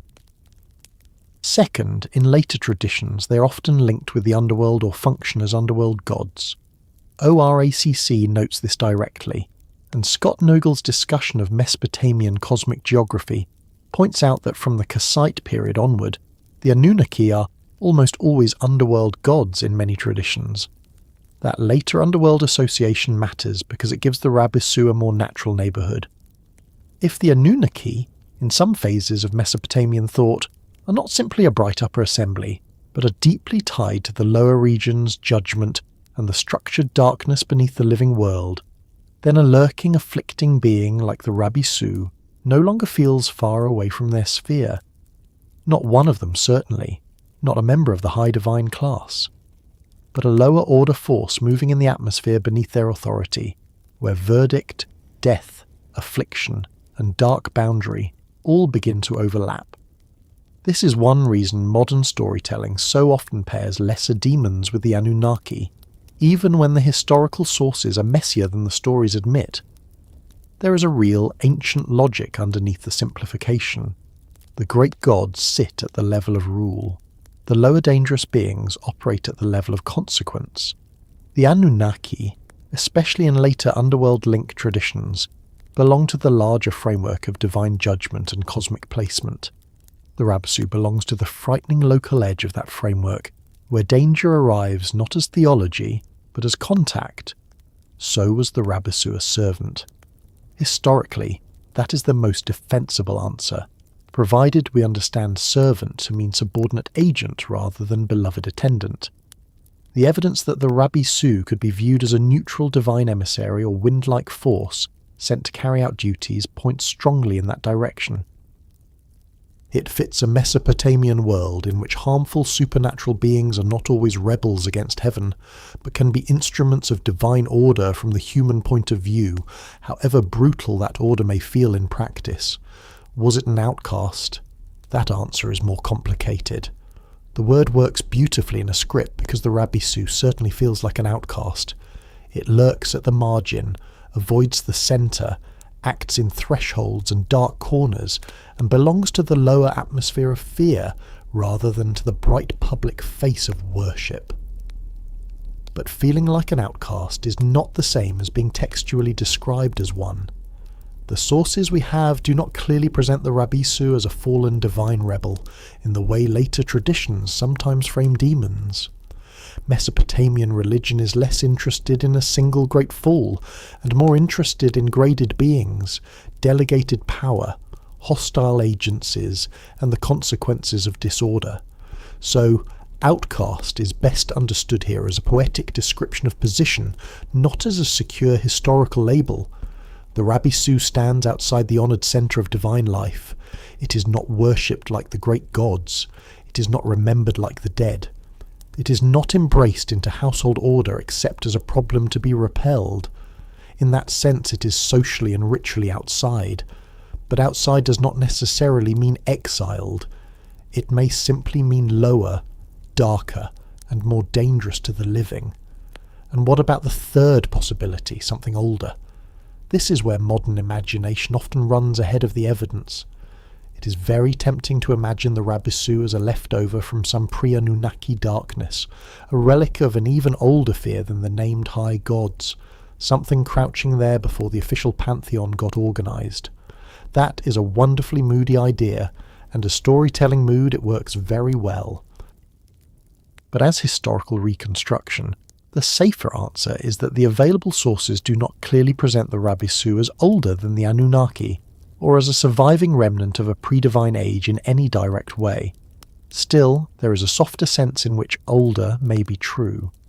Not older as a named being with a documented prehistory, but older as a type of fear. The Rabisu expresses an ancient human anxiety that almost certainly predates any particular theological system. The fear that danger waits at the edge of visibility and strikes at the moment of crossing. The name is Mesopotamian. The feeling behind the name is nearly universal. In that sense, the Rabisu can feel older than the divine order, not because the texts say so, but because the body already understands it before the theology begins. That distinction is worth holding on to. A civilization can formalize a fear without inventing it. Mesopotamia gave the lurking threat a name, a place in ritual lists, a role in incantation, and a relation to divine agency. But the raw emotional pattern behind it, the dread of being watched from the threshold, of being met at the edge of shelter, of sensing that the dark already knows where you're going, is older than any tablet. So if one wants to use something older, in a reflective sense, it can be made to work honestly, not as a claim about chronology, but as a claim about the age of the fear the Rabisu embodies. There is another reason the Rabisu sits so uneasily beneath the Anunnaki, and it has to do with how the divine world is experienced from below. The great gods are often encountered through temples, myths, kingship, cosmic order, and the large structures of life. The Rabisu is encountered through the small failures of safety, a gate that feels wrong, a threshold not properly guarded, a body suddenly afflicted, a night disturbed. In that way, the Rabisu is almost the street-level version of divine reality. It is what the great invisible order feels like when it reaches the frightened human body through a crack instead of a hymn. That is why the connection with the Anunnaki is useful even when it should not be overdrawn. It reminds us that Mesopotamian demonology did not exist in a separate universe from Mesopotamian theology. The lower dark belonged to the same cosmos as the high gods. The beings were not equal, but they were not unrelated. A Rabisu could be fought with rituals that appealed to major deities precisely because the dangerous force and the saving force inhabited one structured world. The lurking thing was not outside reality. It was part of the problem of living inside a reality already full of powers. That also helps explain why the Rabisu can seem morally slippery. If it is a subordinate agent, then it is not purely malicious in the later fantasy sense. If it appears in anti-demonic ritual lists as a source of suffering, then it is certainly malicious from the victim's point of view. If it operates near thresholds and margins, then it feels socially excluded from sacred order. If it belongs to a cosmos governed by great gods, then it is not truly independent. All of these can be true at once, and that layered quality is very ancient Near Eastern. Reality is not sorted according to modern reader comfort. So if we were forced to choose one answer for storytelling clarity, the best would be this. The Rabisu is most plausibly a subordinate dark force moving under the larger divine order associated with the gods, sometimes more like an instrument than a rebel, but experienced by humans as a hostile lurker at the dangerous edges of life. Servant gets nearest the theology, outcast gets nearest the mood, something older gets nearest the deep human feeling beneath the name. Put all three together and you get something close to the full picture. And perhaps that is exactly why the Rabisu lasts in memory. A being that is only a servant becomes too tidy. A being that is only an outcast becomes too easy to romanticize. A being that is only ancient becomes too vague. The Rabisu works because it is all edge and uncertainty. It carries authority without comfort, hostility without grand rebellion, age without a clean origin story. It belongs under the shadow of the higher gods without ever becoming noble in their company. From there, the next step becomes almost unavoidable, because once a lurking presence sits in that awkward place between divine mission, underworld atmosphere, and ordinary human fear, it starts to resemble other dark figures in neighbouring traditions and later religions, as though the Rabisu did not vanish so much as keep changing names whenever people needed a new word for the thing that waits just out of sight. By the time a demon has survived long enough to become memorable, it usually starts shedding its original name. The posture remains, the function remains, the place it prefers remains. But the label changes as languages shift, religions rise, old gods fade, and households keep needing some word for the same old feeling. That is one of the most interesting things about the Rabisu. Even when the specific Akkadian name is not carried forward in a clean, unbroken line, the lurking pattern persists. What persists is the image of something crouched at the edge of human safety, waiting not in the wilderness alone, but at the door, beside the wall, near the threshold, close to the body's vulnerable transitions. That is how a demon echoes across traditions, not always by genealogy, but by posture. This is why it helps to think of the Rabisu less as one fixed monster with a passport, and more as a durable type within ancient Near Eastern imagination. In Mesopotamian material, the Rabisu could be described in more than one moral register. The old dictionary tradition summarized by black and green notes that Rabisu could be qualified as a good or bad demon, even preserving a Neo-Assyrian formula that says, "Get out, evil Rabisu, come in, good Rabisu." That is a fascinating clue. It means the ancient category was not always a single cinematic villain. It could denote a kind of spirit or presence whose role depended on context. Once that is true, later traditions do not need to preserve the exact original being in order to preserve the original logic. They only need to preserve the idea that forces may wait at boundaries, and that some of those forces guard while others threaten. That may be the first major echo. The Rabisu is not simply the demon with this exact name. It is the croucher, the lurker, the one near the entry point. Once you realise that, you begin seeing the old structure in neighbouring literature. Perhaps the clearest and most discussed example appears in the Hebrew Bible in Genesis 4:7. The verse is usually translated in more familiar moral terms, but some scholars and some Bible translations have long noticed that the Hebrew word for crouching there, robes, may preserve an echo of the Akkadian Rabisu. In that reading, the warning to Cain is not just abstract sin behaving poetically. It can be heard as something like a demon crouching at the door, ready to master him if he does not rule over it. This is not the uncontested consensus, and it should be presented with care, but it is a real scholarly conversation rather than a modern internet invention. That possible biblical echo matters for several reasons. First, it preserves exactly the right posture. The threat is not flying, marching, or reigning. It is crouching. Second, it preserves exactly the right location. The danger is at the door, not in some remote mythic zone. Third, it preserves exactly the right emotional logic. The problem is not full attack already completed, but imminent pounce. The victim stands at the threshold of decision, while the lurking force waits at the threshold of entry. Even if one finally prefers to read Genesis 4:7 in a less demonological way, the fact that ancient Near Eastern scholarship repeatedly returns to this possibility tells us that the Rabisu pattern was strong enough to remain thinkable in later Semitic literature. And this is where the chapter title really earns its keep, because the important thing is not only whether one Akkadian demon can be identified by name in one Hebrew verse. The deeper point is that the lurking type survives, a threat at the doorway, a danger that crouches rather than confronts, a force that waits to exploit the crossing point between safety and exposure.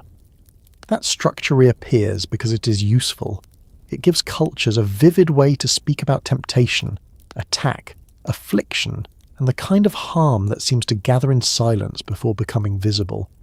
The Rabisu may not always travel under its original passport, but the old body language remains recognisable.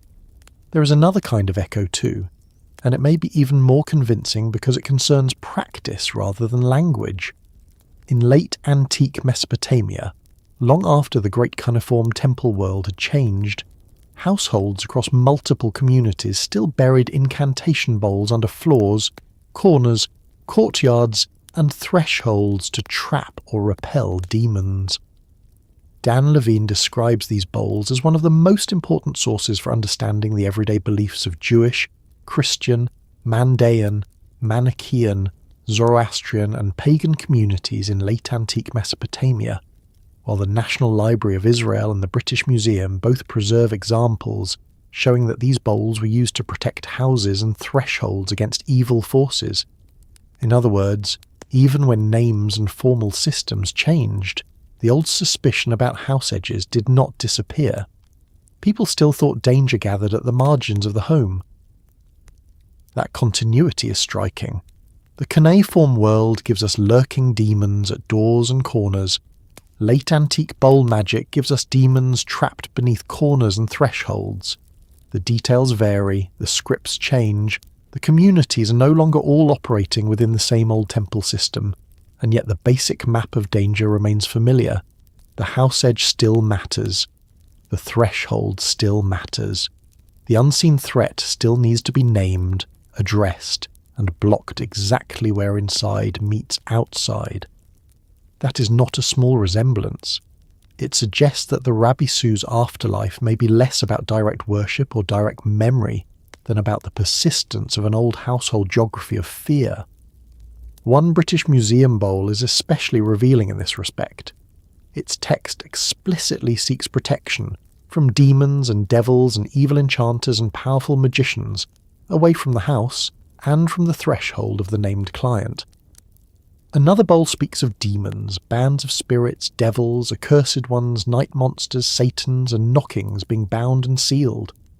The exact beings are no longer simply the same cuneiform era roster, but the logic is unmistakably continuous. The danger still clusters around domestic access points. The enemy is still imagined as one that enters, crosses, presses in, or hovers near the boundary. The language changes, but the lurking habit remains. That is what an echo really is in religious history.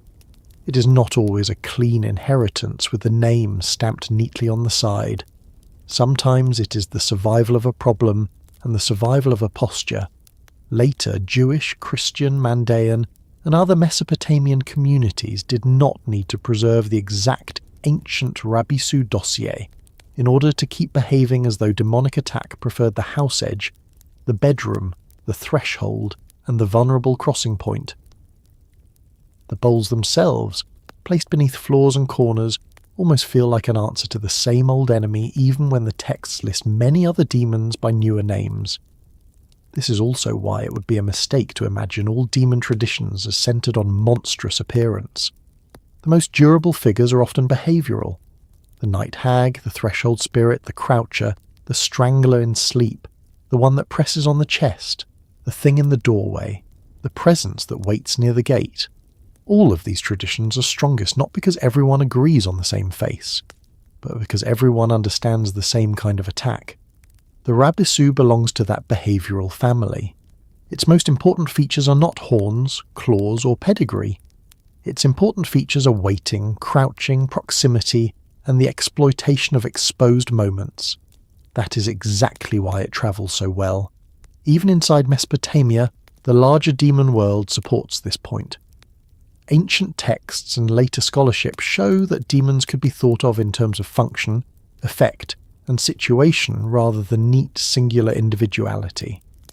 The Rabisu appears in ritual lists alongside other hostile agencies, not always because every demon needed a detailed character arc, but because what mattered was covering the right forms of threat. Once demonology works that way, later cultures can inherit the threat pattern without inheriting every original name. A crouching danger at the door can become sin in one text, a generalized demon in another, a household afflictor in a bowl text, a night visitor in folklore, or a threshold spirit in local belief. The skeleton of the idea remains the same. There is also something worth saying about why the doorway keeps winning. Doors are irresistible to the imagination because they are both practical and symbolic. Every tradition that takes unseen danger seriously ends up caring about points of entry.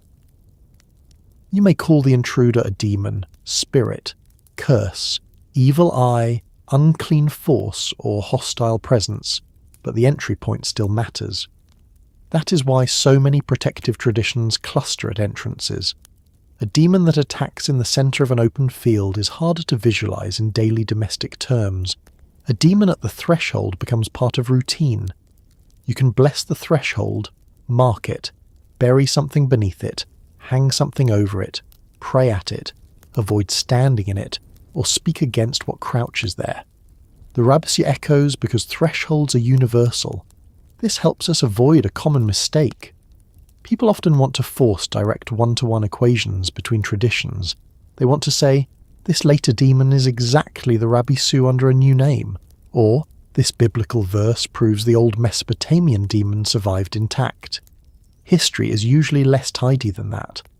The better way to put it is that the Rabisu provides one of the clearest early Near Eastern templates for a very durable kind of demonic imagination.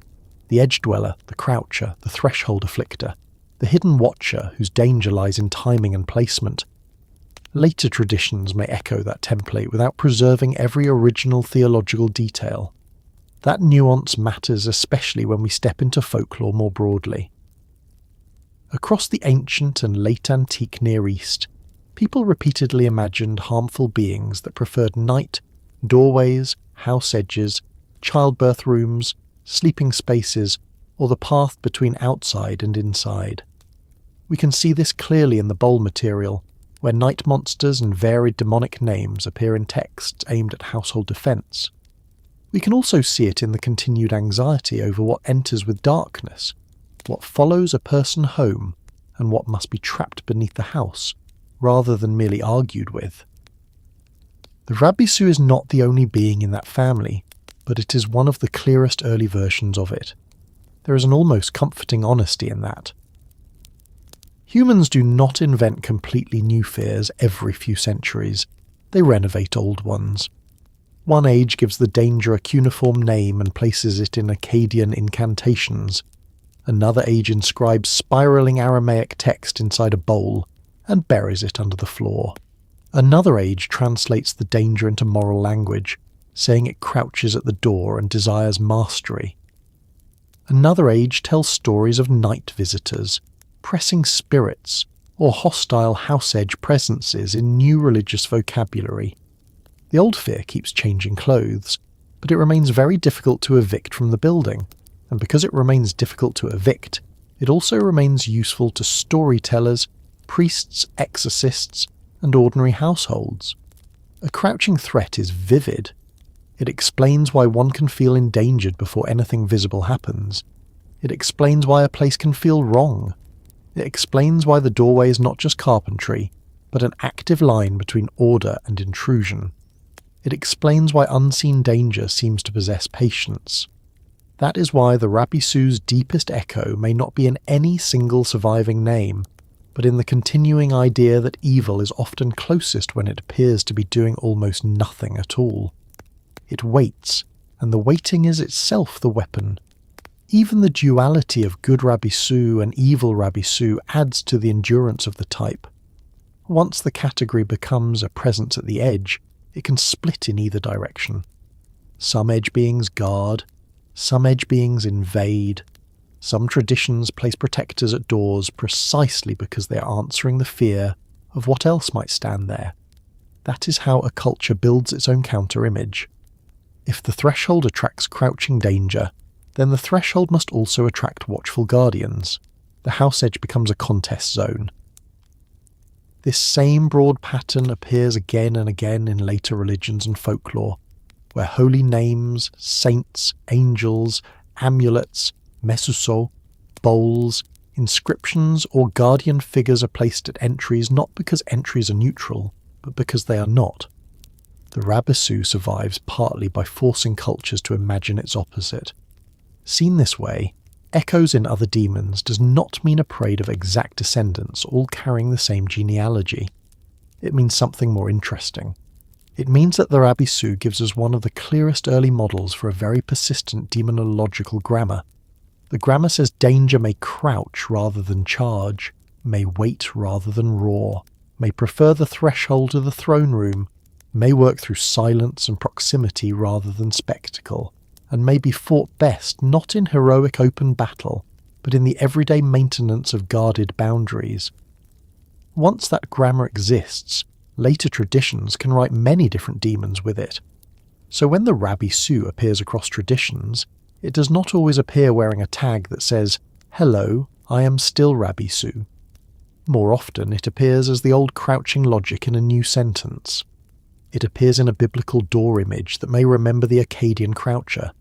It appears in late antique bowls buried under house corners by Jews, Christians, Mandaeans and others who still fear domestic invasion by unseen forces. It appears in the broad persistence of night-bound, threshold-haunting, house-edge beings that communities keep naming because communities keep needing an explanation for why the safest places never feel completely beyond reach. And once a figure can survive that way, by preserving not the original name but the original pattern, it becomes easier to understand why the fear endured for so long. The Rabisu was never just one demon among many. It was also a way of organising human experience around danger, around entrances, around the strange fact that the mind rarely fears the open centre as much as it fears the place where one world ends and another begins, which is exactly why the next step in the story belongs not to genealogy, but to psychology, to the deeper question of why this sort of lurking presence remains so believable, so reusable, and so hard for the human mind to leave behind. This is where the Rabisu becomes more than an old Mesopotamian demon name, and starts to look like a very exact model of the human mind under uncertainty. The fear endured because it matched how people already experienced danger. Human threat systems are biased toward caution, and that bias is not random. Research in psychology and cognitive science repeatedly describes threat detection as risk-averse. The cost of a false positive is often small, while the cost of missing a real threat can be severe. In plain terms, the mind would rather briefly suspect a watcher that is not there than fail to notice the one that is. That makes a crouching, threshold-haunting presence like the Rabisu almost perfectly designed to last. It fits a brain that is already prepared to treat silence, concealment, and badly visible edges as meaningful before it has proof.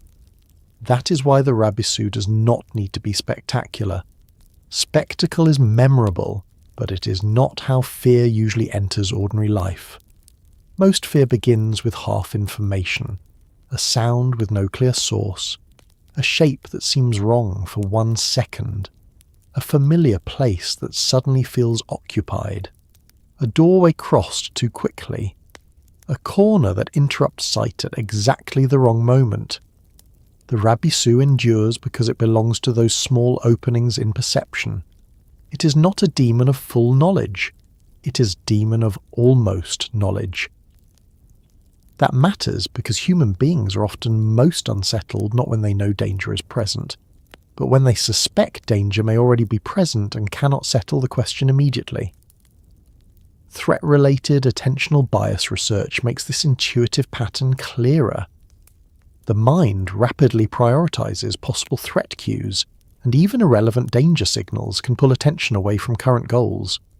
The lurking thing survives because the brain is built to give lurking things extra attention. There is also the matter of agency. A shadow is one kind of problem. A shadow that feels as though it might belong to something watching is another. Cognitive work on religion and threat has long emphasized how readily human beings infer agency, and how adaptive false positives can be when the alternative is overlooking a real attacker or predator. That does not mean every belief in a spirit is reducible to one mechanism, but it does explain why certain supernatural forms recur so easily. A lurking demon does not ask the mind to invent a completely foreign pattern. It asks the mind to do what it already does under uncertainty. Treat the environment as potentially inhabited by intention. The Rabisu therefore means something very specific to the human mind. It is the name given to the moment when uncertainty feels personal. Not just something is wrong, but something may be there and it may already know where I am. That feeling becomes stronger at boundaries because boundaries divide attention. When a person crosses a threshold, turns a corner, leaves a street for a doorway or settles into bed, part of the mind is occupied with movement itself. That creates a brief window in which attention is split between action and scanning. Ancient Mesopotamians did not need modern laboratory language to know this. They knew it in the body. They knew that some places felt more exposed than others, and they built stories accordingly. The Rabisu endured because it gave form to a practical truth. Transitions are dangerous. The mind does not watch all directions equally while it is moving from one state into another. A being that waits precisely at those points becomes unforgettable because it maps onto how people actually move through built space. It also endures because it lives close to one of the oldest and deepest human disappointments, which is the discovery that safety is never as complete as one would prefer. The house feels safe, but the door still opens. The wall protects, but the gate still admits passage. Sleep restores, but it also removes vigilance. Every stable life is built around controlled openings, and every controlled opening is also a vulnerability. The Rabisu turns that structural fact into a presence. It tells the mind that danger does not need to invade from the centre of the wilderness. It can wait exactly where ordinary life has to remain porous. That makes the fear durable because there is no permanent human solution to the problem. You can bless a threshold, guard a gate, lock a door, or pray beside a bed, but you cannot abolish thresholds, gates, doors, or sleep. The Rabisu stays believable because it attaches itself to necessities. Night gives this fear even more room to work. Darkness does not create imagination from nothing, but it changes the ratio between what is known and what is guessed. When visibility drops, the mind fills gaps more aggressively, and negative interpretation becomes easier. Recent work on negative interpretation bias links this style of processing to stronger negative mood and more persistent anxious affect, which helps explain why uncertain nighttime stimuli are so effective. The Rabisu means something important here. It is the cultural shape given to the mind's habit of treating ambiguous darkness as potentially intentional darkness. That does not make the ancient fear childish. It makes it psychologically efficient. A croucher in the dark is exactly the kind of thing a human mind, especially a tired mind, can generate and sustain with very little material. Sleep gives the fear another deep anchor. Sleep paralysis research is especially revealing because it shows how frequently human beings across cultures interpret certain half-waking attacks in supernatural terms. Reviews describe sleep paralysis as a REM-related phenomenon that can occur with vivid fear, inability to move, and strong cultural interpretations involving ghosts, demons, or night beings. The reported prevalence varies widely across studies, and episodes are associated with stress, fatigue, and sleep deprivation, all conditions that also make people feel less defended in general. What matters for a figure like the Rabisu is not that every ancient Mesopotamian night terror was one neat medical event, but that the human experience of nocturnal oppression repeatedly invites demon language. When the body feels attacked before full waking, thought returns, a lurking presence at the edge of the room or threshold becomes one of the most natural stories the mind can tell. That is one reason these beings last for centuries. They do not survive only in official theology. They survive because they keep finding new homes in recurring human experience. A child wakes in fear. An adult feels watched in an empty corridor. A sleeper cannot move and senses an intruder. Someone becomes ill after a disturbed night. A house acquires a bad reputation. A doorway becomes the one that feels wrong. None of these episodes requires a formal temple doctrine in order to become attached to a lurking being. All they require is a culture with a ready-made pattern for explaining badly timed, half-seen, or bodily felt danger. The Rabisu endured because it offered exactly that pattern. It turned unsteady sensations into a known type of threat rather than leaving them as isolated confusion. It also helped that the Rabisu was not too large. Very great gods explain the structure of the cosmos, kingship, fertility, weather, judgment, and collective fate. They are necessary, but they are not always intimate. The Rabisu is intimate in the worst possible way. It is scaled to the body and the house. It explains why a person feels unsafe at the doorway, not why empires collapse. That difference matters to the mind. Fears that survive best are often the fears that can be fitted into daily routine. A storm god is feared during storms. A threshold lurker can be feared every evening without anyone needing to declare a theological emergency. The Rabisu endured because it lived at the exact size of ordinary vulnerability. The broader Mesopotamian cosmos gave this fear extra durability because it already treated unseen order and unseen consequence as real parts of life. Britannica notes that the Anunnaki were a class of major Mesopotamian gods, and that some texts connect them with deciding human fates, while others place them as judges of the dead in the underworld. In a universe like that, a lurking lower-order afflictor does not feel absurdly out of place. It feels like the local, bodily edge of a world already crowded with invisible authority, judgment, and consequence. The Rabisu therefore meant more than a random monster. It meant that human beings lived inside a meaningful but not fully gentle cosmos, one in which harm could approach from the margins without first asking permission from the visible world. There is another psychological advantage in a demon like this, and it has to do with timing. The Rabisu does not explain just any harm. It explains harm that arrives one step before relief. At the door, not out in the open field. At the edge of the bed, not in the middle of a busy workday. in the passage towards safety, not at a place already marked as obviously hostile. This is a subtle but very important piece of why the fear endured. Human beings remember badly timed danger with unusual force. Harm at the lip of safety feels more offensive than harm in expected peril. It leaves behind not only fear but betrayal. The threshold was supposed to separate outside from inside. When danger crouches there, the mind does not merely register threat. It registers that the promise of the boundary has been broken. Social learning keeps such fear alive even when direct experience is absent. Research on fear learning shows that humans and other animals can acquire fears by observation and instruction, not only by direct encounter. People learn what to fear by watching others react and by hearing warnings attached to certain cues and places.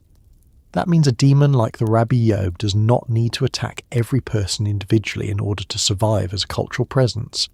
It only needs a few memorable experiences, repeated stories, parental cautions, ritual formulas, and spatial habits. Once children grow up hearing that thresholds matter, that some places should not be lingered in, that night crossings deserve extra care, the fear becomes ambient. The Rabisu endured because it could be taught before it was ever felt directly. And once taught, it becomes self-reinforcing. A person who expects danger at a doorway scans the doorway more carefully. More scanning means more ambiguous cues are noticed. More ambiguous cues mean more chances for the mind to confirm that the place feels wrong. The same pattern occurs in modern anxiety research, where attention to negative or threatening information can intensify distress and keep certain cues emotionally loaded. In cultural terms, that means the Rabisu was not merely a belief about the world, it was also a way of training perception. A threshold associated with lurking danger becomes easier to experience as dangerous, even before anything dramatic happens there. The demon survives partly because the story changes how people look. There is something almost merciful in this, strange as that sounds. A named lurking demon gives shape to fear, and shape is easier to manage than blank dread. If something feels wrong for no reason at all, that is frightening. If something feels wrong because there is a known kind of hostile presence that specialists, rituals, and household protections can address, then the fear is still unpleasant, but it is no longer shapeless. The Rabisu meant that badly timed fear could be classified. It meant that thresholds could be guarded for reasons. It meant that the anxious body was not merely weak or foolish. It might be responding to a recognized form of danger. Even when the explanation was supernatural, the psychological effect could still be organizing rather than purely chaotic. This helps explain why the Rabisu stayed useful, even when names and traditions shifted. A culture may lose one god, rename one demon, or move from tablets to bowls to prayers to folk warnings, but it does not stop needing a vocabulary for hidden opportunistic danger. The human mind still notices edges. It still performs little calculations around dark entries, narrow lanes, and moments of reduced control. It still hates uncertainty of agency more than many visible objects. It still interprets some experiences of night distress as though something had approached from outside the self. The Rabisu endured because it matched a durable human template. It was never only about Mesopotamia. Mesopotamia gave the fear one of its clearest names, but the fear itself kept reappearing wherever people had doors, darkness, memory and bodies tired enough to mistake pressure for presence and presence for pressure. So what did the Rabisu mean to the human mind? It meant that uncertainty had posture. It meant that exposure had company. It meant that the space between outside and inside, waking and sleep, safety and contact, could be imagined not as empty transition, but as contested ground. It gave a face, or rather a crouch, to the old fact that human beings do not fear all places equally. We fear the place where attention narrows, where agency is suspected, where the cost of being wrong feels low and the cost of being unwary feels very high. That is why the Rabisu stayed alive in thought. It did not survive because ancient people enjoyed inventing misery for themselves. It survived because it described something the nervous system already knew how to feel. And once you see that, the old lurking demon becomes quieter and stranger at the same time. It is no longer just a creature in the dark. It is the dark becoming organized around a human weakness. It is the threshold becoming meaningful because crossing always costs a little certainty. It is the half second of hesitation before entering a room, the urge to glance back at the door, the old suspicion that relief and danger sometimes stand much closer together than they should.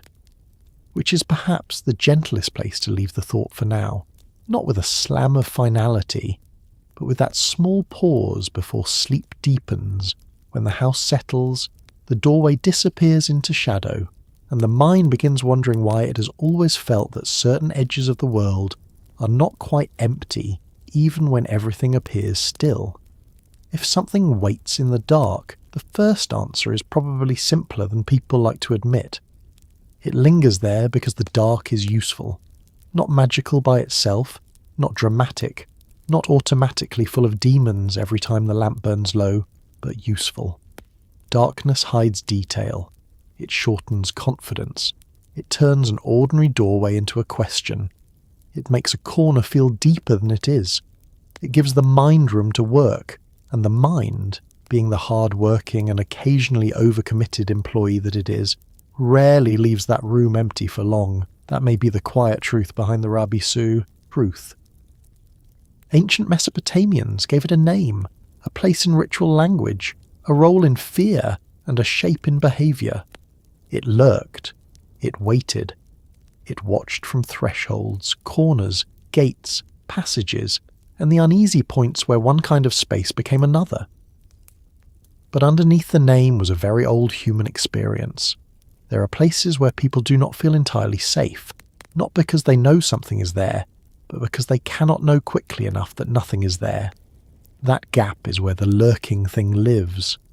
If you think about it, that is not really an ancient problem. It is a human one. We still have thresholds. We still cross from public to private, from noise to silence, from bright rooms to dark ones, from wakefulness into sleep. We still pause for half a second at certain doors.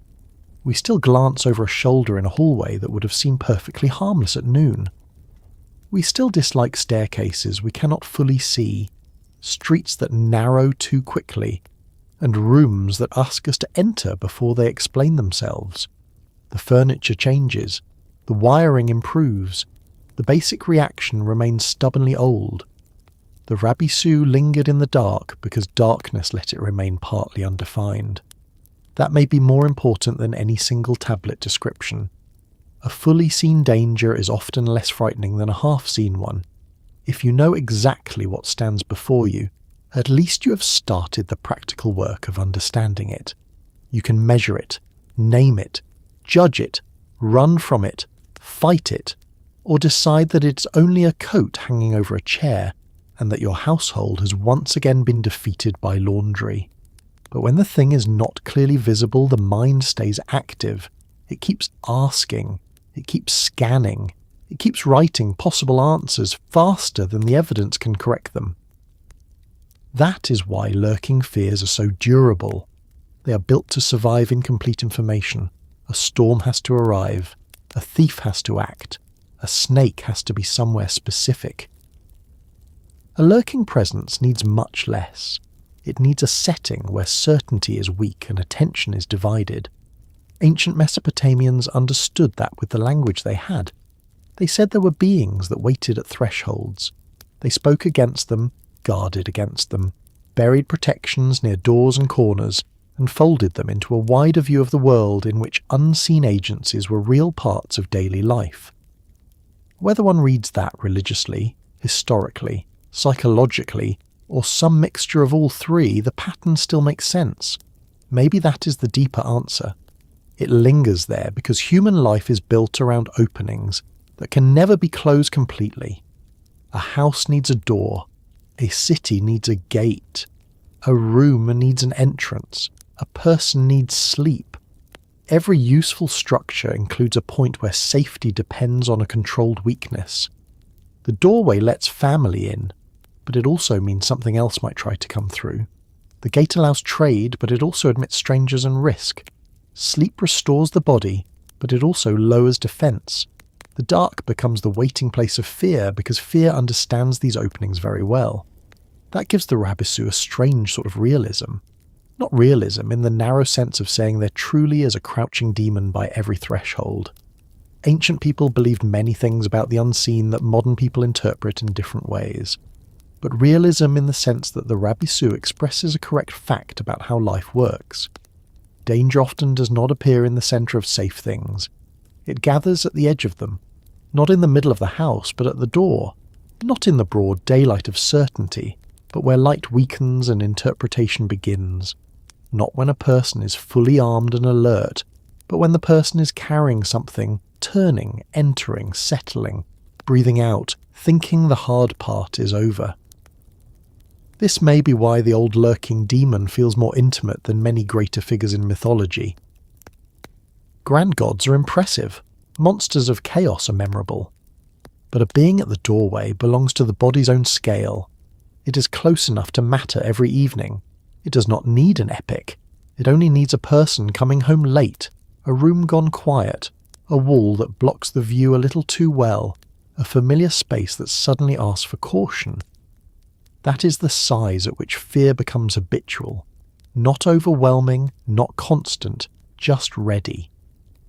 And there is another reason it lingers there, because people put it there, not foolishly and not for no reason. They place it there because that is where unease is easiest to explain. A threshold is not just architecture. It is a decision point. One state ends and another begins. The body notices those moments more than it pretends to. A man stepping out of his house feels different from the same man settled inside it. A child in bed feels different from the same child walking in sunlight. A traveller approaching a city gate feels different from the traveller seated safely indoors with a cup in hand. Thresholds sharpen awareness because they involve change. Wherever change occurs, so does uncertainty. Ancient Mesopotamians lived in a world that took uncertainty seriously. Their gods were not distant decorations. Their rituals mattered. Their houses were defended not just by walls but by words, habits, symbols, and the belief that openings deserved attention. In such a world, the dark did not merely hide physical threats. It also provided cover for the unseen kinds of trouble that filled incantations, warnings, and household protections. The Rabisu did not have to be invented from nothing. It grew naturally where experience and belief met. If something waits in the dark, it may linger there because the dark is the one place where explanation can remain flexible. That is very useful to fear. A badly lit doorway can host many meanings. It can hold a memory, a warning from childhood, a story told by older relatives, a recent worry, a half-heard sound, a tired nervous system, a real danger, an imagined danger, or several of those at once. The ancient world was often honest about this in a way modern life sometimes is not. It did not pretend that all harm was easy to classify. It created names for categories of trouble. The Rabisu was one of those names. It said, in effect, sometimes the danger is not grand, not noble, not visible, not easy to argue with. Sometimes it just waits low and close. That image does something important. It gives shape to helplessness. Human beings do not like helplessness in its raw form. We would rather convert it into a story, a plan, a warning, a ritual, a set of habits, anything that makes the problem less blank. A lurking demon at least has preferences. It prefers certain places. It prefers exposed moments. It may be blocked by the right protections. It may be named, driven away, or weakened by care around thresholds and house edges. In that sense, the Rabisu was never just a fear. It was also a way to organise a response to fear. That is probably why it lingered in memory as much as in darkness. Once people believe that a certain kind of danger waits in certain places, those places begin to collect evidence. a doorway where someone felt ill, a gate where bad news arrived, a corner where a sleeper woke in panic, a lane everyone avoids after sunset. These memories settle into the built world. They make the world feel like it has preferences. A place is no longer merely a place. It is the sort of place where something happened, or could happen, or has long been said to happen. That is how the Rabisu grows stronger without ever needing to stand up and introduce itself. And maybe that is the heart of the question. It lingers there because people do not fully leave once they leave. They carry impressions with them. They return to doors that frightened them once. They teach children which spaces deserve caution. They tell stories quietly. They repeat little habits. They check the threshold. They close the gate carefully. They say a word, hang an object, draw a line, place a protection, or at the very least glance twice before crossing. The dark keeps these habits alive because it always gives them a place to perform. At the same time, there is a more generous way to read all this. Perhaps the lurking thing in the dark is not only a demon in the old sense. Perhaps it is also the name people gave to a basic truth about being human. We are never fully sealed off from what might hurt us. No wall is perfect. No routine is complete. No house can turn the world into pure safety. That is not a cheerful thought in one sense, but it is also a realistic one. The old Mesopotamian world understood this well. It did not assume that correct living would remove every shadow. It assumed that life required maintenance. Boundaries had to be guarded, order had to be renewed, and the edge between safety and uncertainty always deserved respect. There is wisdom in that, even without accepting every old explanation literally. Respect for thresholds is not foolish. Care around openings is not irrational. Knowing that vulnerable moments exist is simply part of living honestly. The Rabisu may be a demon in the stories, but in another sense it is the reminder that human beings are most exposed when they think the passage into safety is automatic.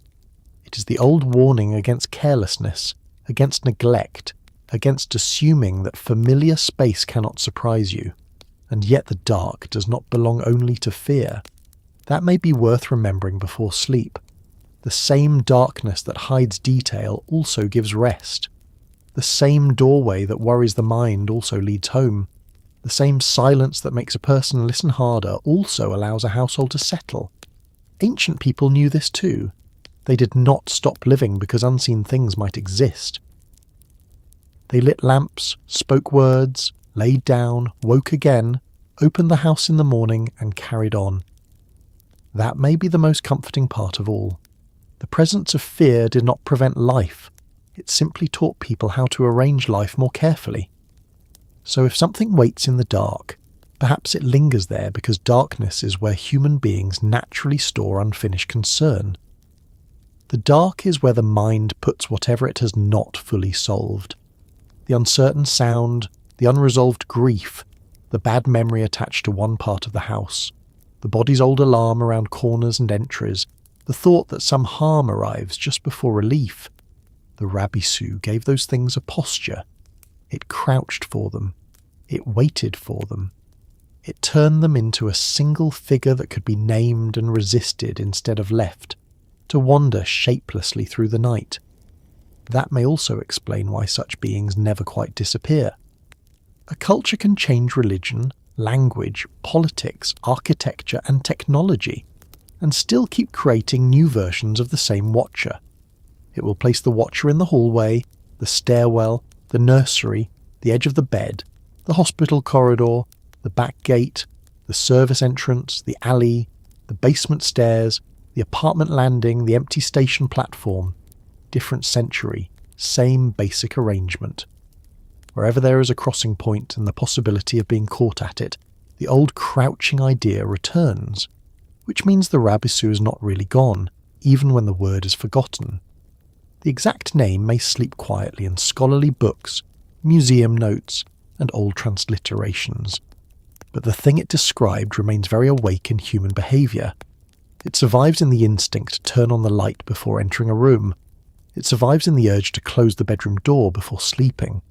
It survives in the discomfort of standing half inside and half outside a house at night. It survives in the way people still mark boundaries, even if now the marking is more likely to be a lock, a camera, a blessed object, a family habit, or a tiny routine no one fully explains. And perhaps that is why the old Mesopotamian response still feels sensible. They did not try to argue the dark out of existence. They acknowledged that some places felt exposed, that some moments invited vulnerability, and that naming a danger could make it easier to live with. They answered the lurking thing with order, with words, with remembered protections, with attention to thresholds, with the steady refusal to leave openings entirely unattended. There is something mature in that, almost practical enough to take the sting out of the subject. Not every fear must be conquered dramatically. Some are managed by caring for the door. As you settle with that thought, the Rabisu becomes less like a monster in the corner and more like an old description of a feeling people have always known. The feeling that the world changes slightly where one space becomes another. The feeling that silence near a boundary is different from silence in the middle of a room. The feeling that a door is never only a door at night. Ancient Mesopotamia gave that feeling a demon's name. We give it other names now or none at all, but the body still understands it immediately. So if something waits in the dark, why does it linger there? Because the dark is patient. Because thresholds are necessary. Because the mind dislikes uncertainty but cannot avoid it. Because people remember where they felt exposed. Because stories gather at edges. Because every home, no matter how loved, still has a line where the outside ends and the inside begins, and human beings have never entirely stopped wondering what might stand just on the far side of that line before they step across. And with that thought, the old doorway remains where it has always been, quiet, ordinary, a piece of the house and also a small test of trust, while the night around it settles into place and the mind, having turned the question over gently for a while, begins to loosen its grip on the need to answer it completely.